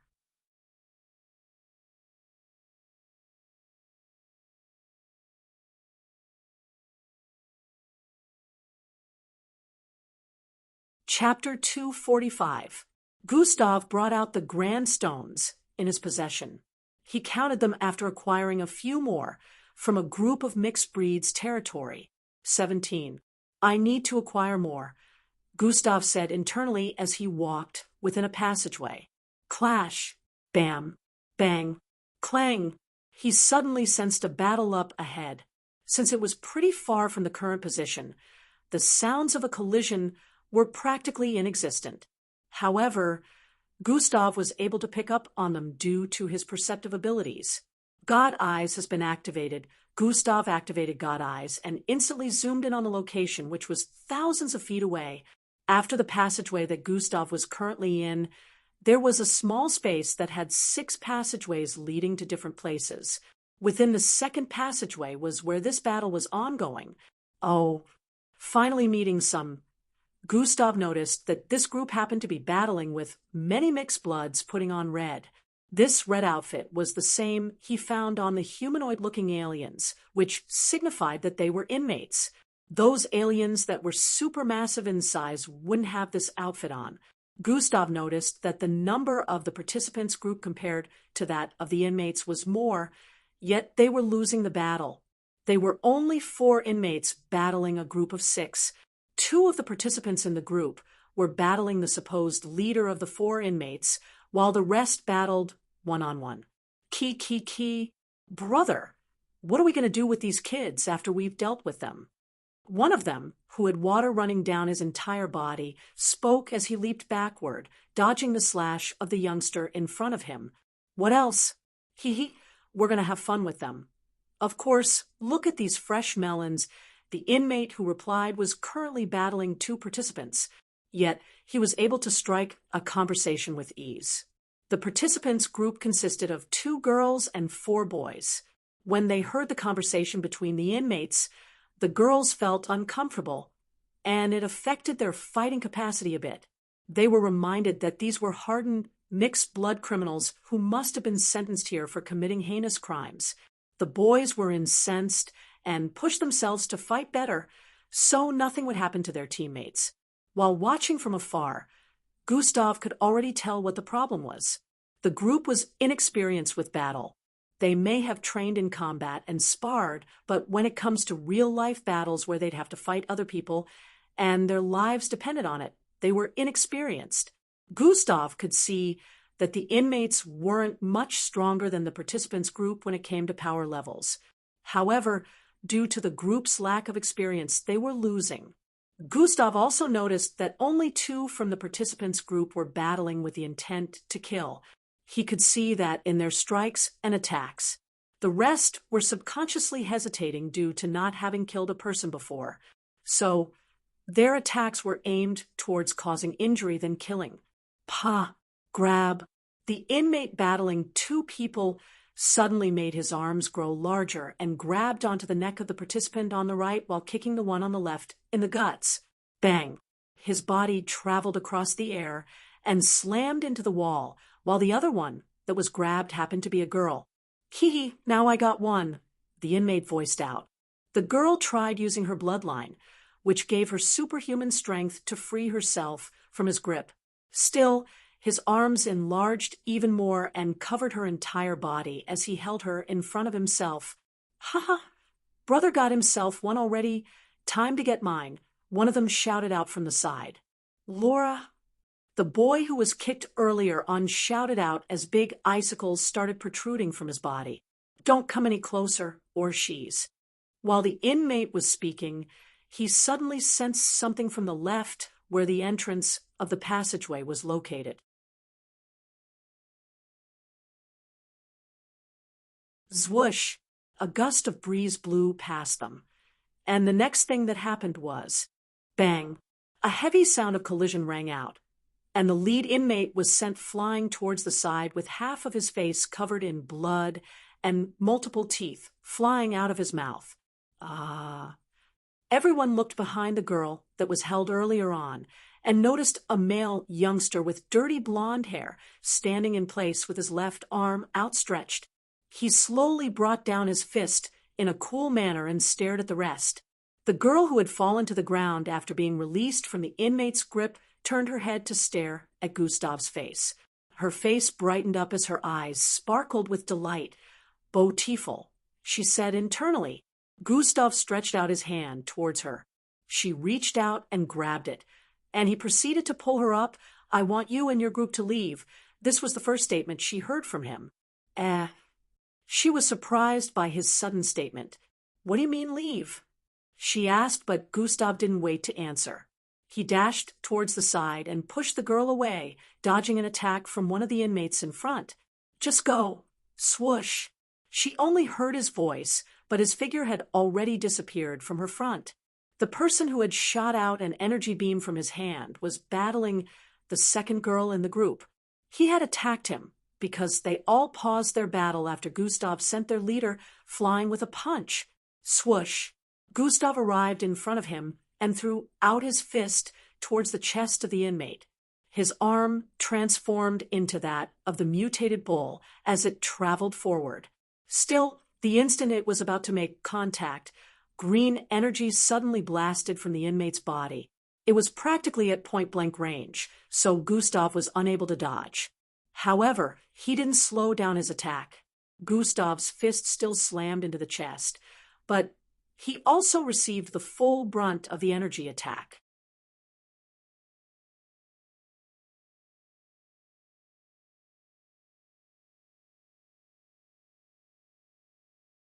Chapter 246. Gustav's fist still slammed into the inmate's chest, but he also received the full brunt of the energy attack. Bang, bang. Both of them were blasted backward, and cracking sounds rang out. Gustav landed on his feet about 70 feet away from his initial position. He slid backward for a few seconds while the other inmate slammed onto the ground with his back and a broken sternum. He spat out blood and repeatedly coughed before passing out. Gustav was back at his former position after taking that attack. You're bleeding. The girl who Gustav saved earlier shouted out after noticing the palm-sized hole in Gustav's left shoulder area. I'm fine, Gustav voiced out as blood rolled down his arm. These ones are truly experienced. Unlike the opponents I have been facing in the past, Gustav said internally as he stared at his shoulder injury. Even though that inmate was weaker, he still managed to injure Gustav. Before the girl could speak another word, Gustav had already dashed forward to engage the remaining inmates. The rest of the inmates, just like their companions, were also unable to properly follow Gustav's speed.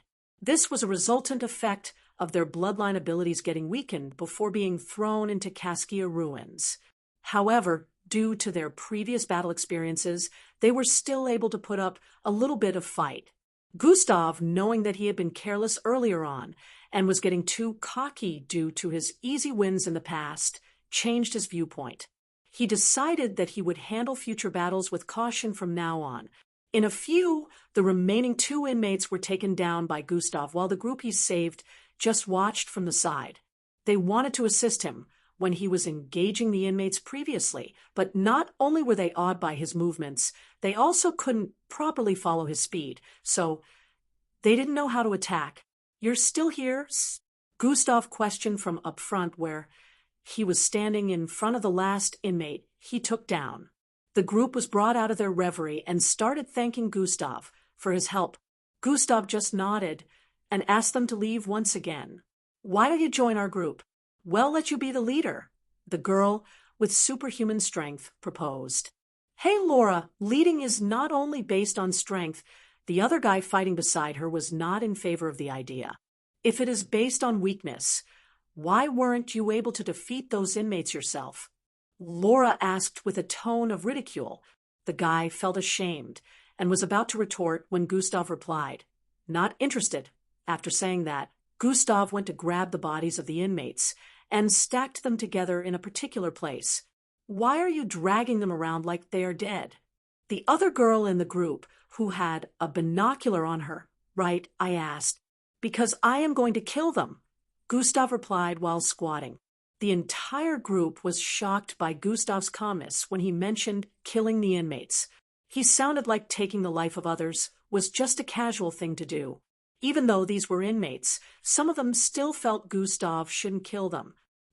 "We should give them a chance." "They're serving their term already," 2 guys from the group voiced out together. "I also don't think you should kill them," the girl with binoculars said. "A team of dorks. No wonder they say birds of the same feathers flock together," Gustav said internally. "They're serving their term, but did staying in here change them? Have you forgotten what they were going to do to you?" Gustav asked the girl in binocular, who shivered slightly the moment Gustav posed that question. "Also, if you think you can stop me from killing them, you're free to come and try." Gustav's fingers increased in length as his right hand transformed into that of the Bloodwolf's. The ones who didn't want him to kill the inmates could only watch as Gustav squatted and his claws dug into the neck of the leader of this group of inmates. Blood trickled down the neck of the inmate as a system notification appeared in Gustav's line of sight. Requirement for bloodline acquisition has been met. Analyzing host compatibility with muscle enlargement bloodline 0% per 100%. Analysis complete. 84%/100%. Host compatibility with muscle enlargement bloodline is 89%. Does the host desire to acquire this bloodline? Yes/no. I won't leave any loopholes behind, Gustav said internally before proceeding to say yes to the bloodline acquisition. The main reason why Gustav wanted them dead was to make sure he didn't leave any room for suspicions after taking their bloodlines. Even though he could acquire their bloodlines without killing them, it would be suspicious that they were moving around without using their abilities after he defeated them. The group was unable to stand there and keep on watching as Gustav slit the throat of each inmate after acquiring their bloodline. Those who were against it started puking the moment they saw Gustav brutally slit the throat of the first inmate. The girl who Gustav saved first came over to thank him again before their team left the passageway. After Gustav acquired the 4 bloodlines, he stood up and proceeded to walk forward. "With these, I should be able to perform more experiments with recreation." Gustav smiled like a maniac as he moved forward. He had wanted to try out recreation since that time, but he was unable to do so because he didn't want to make use of for he had earlier. He didn't see anything special in these 4 bloodlines, so even if they lost their original properties after recreation, he wouldn't be bothered. "I need to find more mixed blood inmates. While I'm looking for the stones," Gustav brought out his map and scanned through. The Arcanades didn't map out places where mixed blood inmates could be located. So Gustav was trying to use the structure of the areas shown to depict places where these mixed bloods might be positioned. Gustav remembered what the last inmate said while he was taking his bloodline. "You're all gonna die. Even though we didn't get you lots, the silhouette will. He has been freed." Gustav didn't care about all that and still killed him afterward, since he didn't have the time to torture him to get answers. However, Gustav still wondered, what did he mean, silhouette?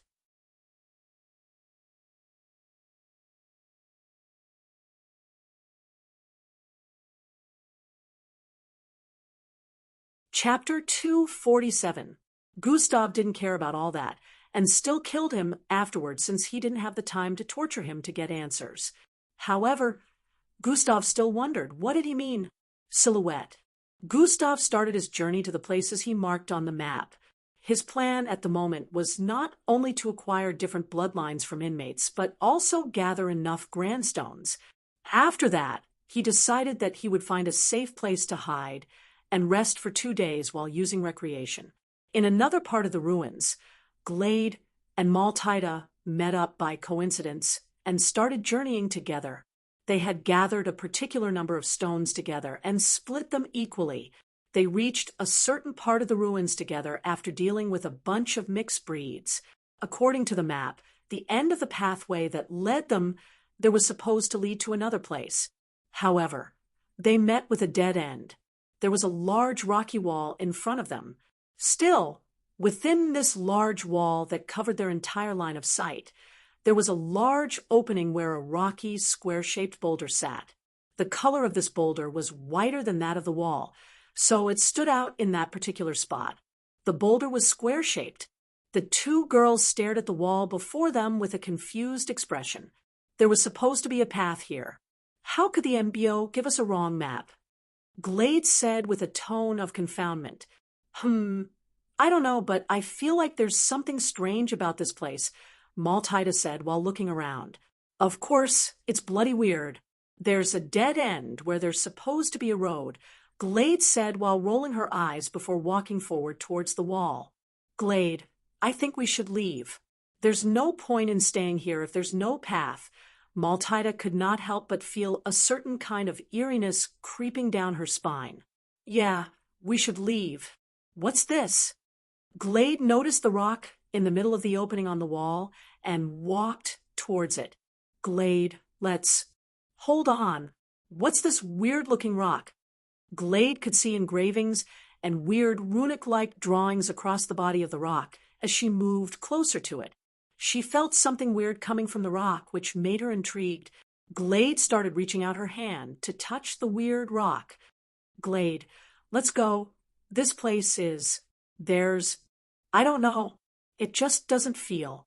Glade fingers paused, inches away from making contact with the rock after she heard Maltida's statement. All right, Grandma, so baggy. Let's go. Glade gave in and retracted her hand. All right, let's get out of here, Glade said while turning around. Still, the moment she saw Maltida's eyes widening in astonishment, she felt something wasn't right. There's no need to go anywhere. Children, she heard a deep, monotonous, masculine voice from behind that sounded loud and echoed across the place. Glade quickly turned around to look and noticed that the rock inside the hole had two wide open, large eyes that glowed purple.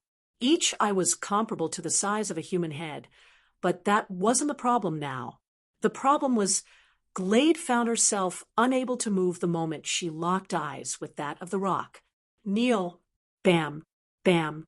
It turned out that she wasn't the only one who could not control her body movement, because she and Maltida fell to their knees the moment that word was uttered. Fear crept down their spines and dug deep into their hearts and souls as the eyes stared at them. They tried everything in their power to move, but it was futile. You too shall now become my minions like the others before you. You shall do my bidding in order to free me from this accursed hole. Just like that, 7 hours had gone by, and in these 7 hours, Gustav had made progress with hunting the inmates.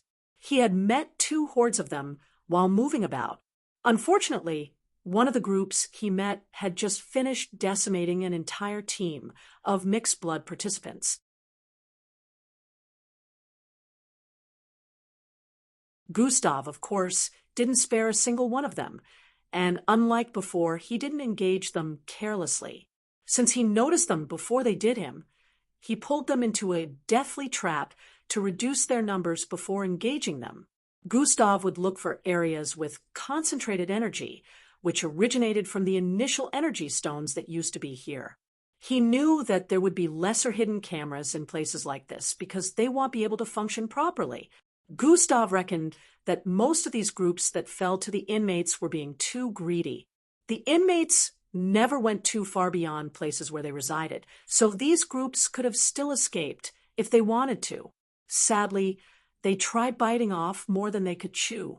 There were some grandstones in that location, which was what clouded their reasoning.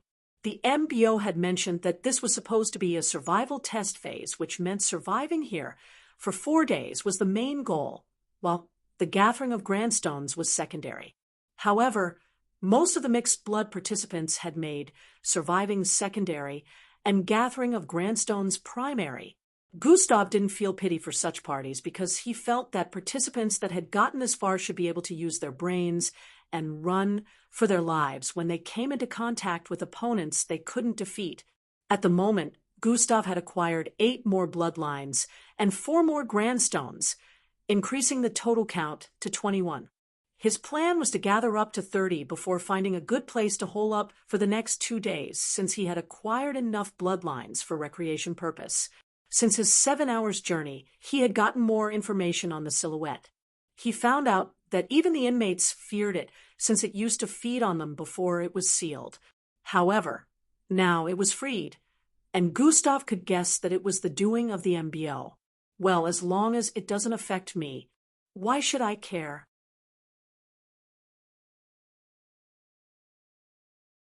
Gustav threw it to the back of his mind as he continued his journey.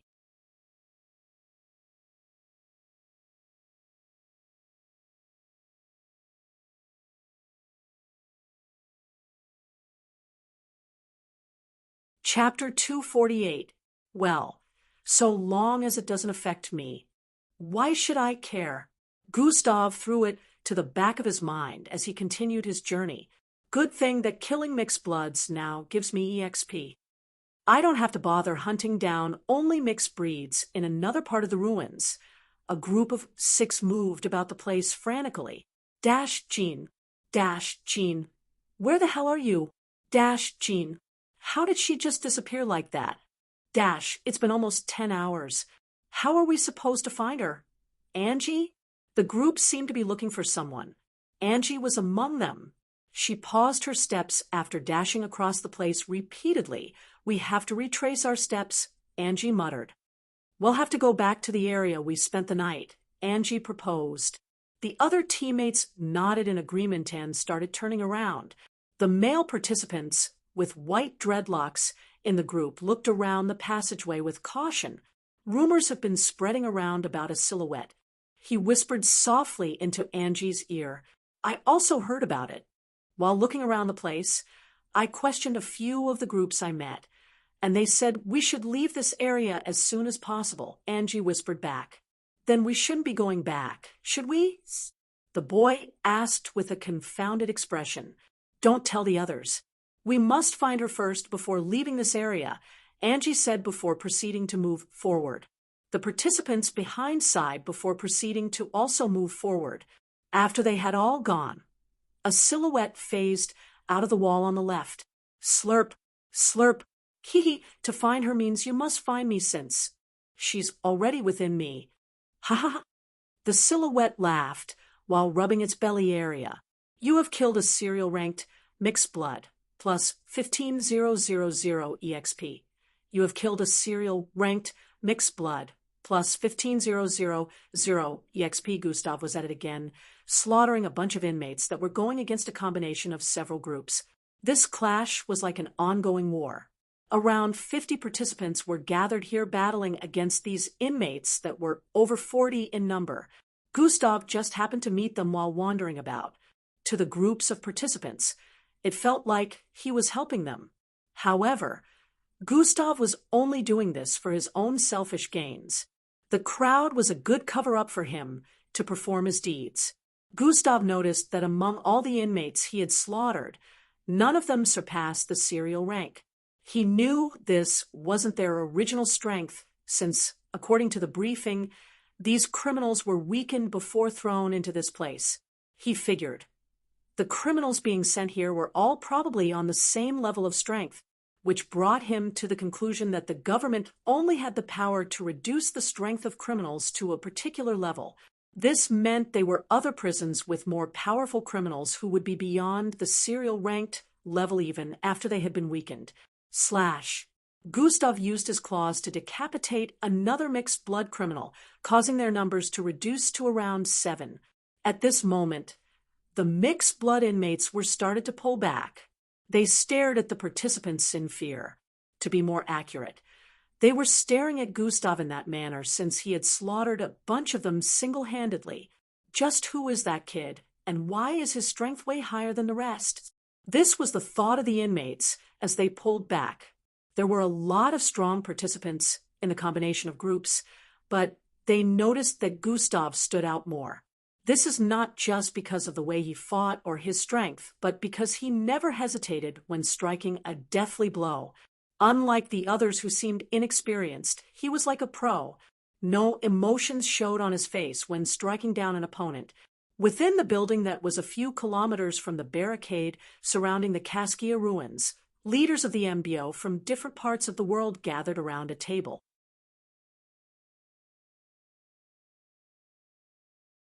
They seemed to be having an argument as they watched the footages being displayed in a holographic form above the table. Chatter, chatter, chatter. He's bloody ruthless. Like an emotionless killing machine. Where did this young beast come from? Remember he's not the only one. That girl has also proven to be a psychopath. The other green-haired boy still seemed pretty okay, but these two, the blonde boy and the indigo-haired girl, must be real psychopaths. Even if they pass, I suggest they undergo a mental evaluation. Kids their age aren't supposed to be like this. The officials voiced their concerns and suggestions as they watched different locations in the Kaskia ruins being displayed in the holographic projections. They seemed to be mostly focused on the projection where lots of inmates were being slaughtered by the participants. Gustav could be seen casually tearing limbs and heads apart as he moved across the battle area like a reaper.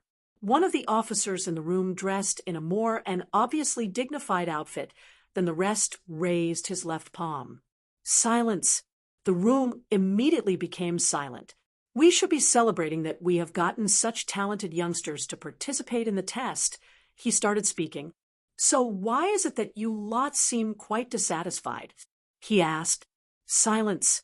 These youngsters, if groomed properly, will become the next generation of future leaders of the MBO and lead Earth to achieve more glorious deeds. They even have the ability to surpass the present generation. So, I ask again, why do you lots complain? The room remained silent once again for a few seconds before a person positioned on the south of the table raised his hand. If I may say, Great Commander Cheyenne. He voiced out, You may speak. Young Joe, the man hailed as Great Commander Cheyenne, gave the go-ahead. The other commanders aren't alarmed, for no good reason. Young Joe started speaking. Everyone listened attentively to young Joe's speech.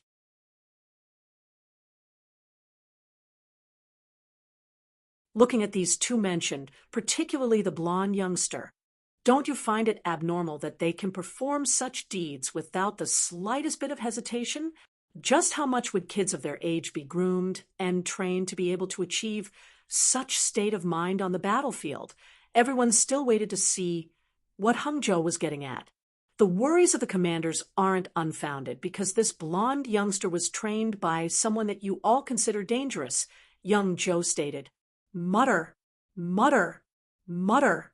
And who may that be? Great Commander Cheyenne asked the same questions on everyone's mind. It is none other than the one known as the Demon Queen. Young Mistress Amy. Immediately Hung Joe revealed this. The entire room went silent again, as the official's expression were that of disbelief. A strange tension suddenly filled the air, as everyone stared at Gustav on the projection again. "Are you sure about this, young Joe?" Great Commander Cheyenne voiced out. Bang! Gustav finally took care of the last inmate by smashing his skull with his feet after taking his bloodline. That makes it a total of 23. Gustav calculated the number of bloodlines he had taken so far. "Hey, I finally caught up to you." A young female voice was heard coming from the passageway up ahead. Gustav stared at the short, cute, but violent-looking girl with indigo-colored hair that had just arrived. "Sigh, you're tuning in to the Mystic Fist YouTube channel. Don't forget to subscribe and join us on this journey to catch the most captivating stories.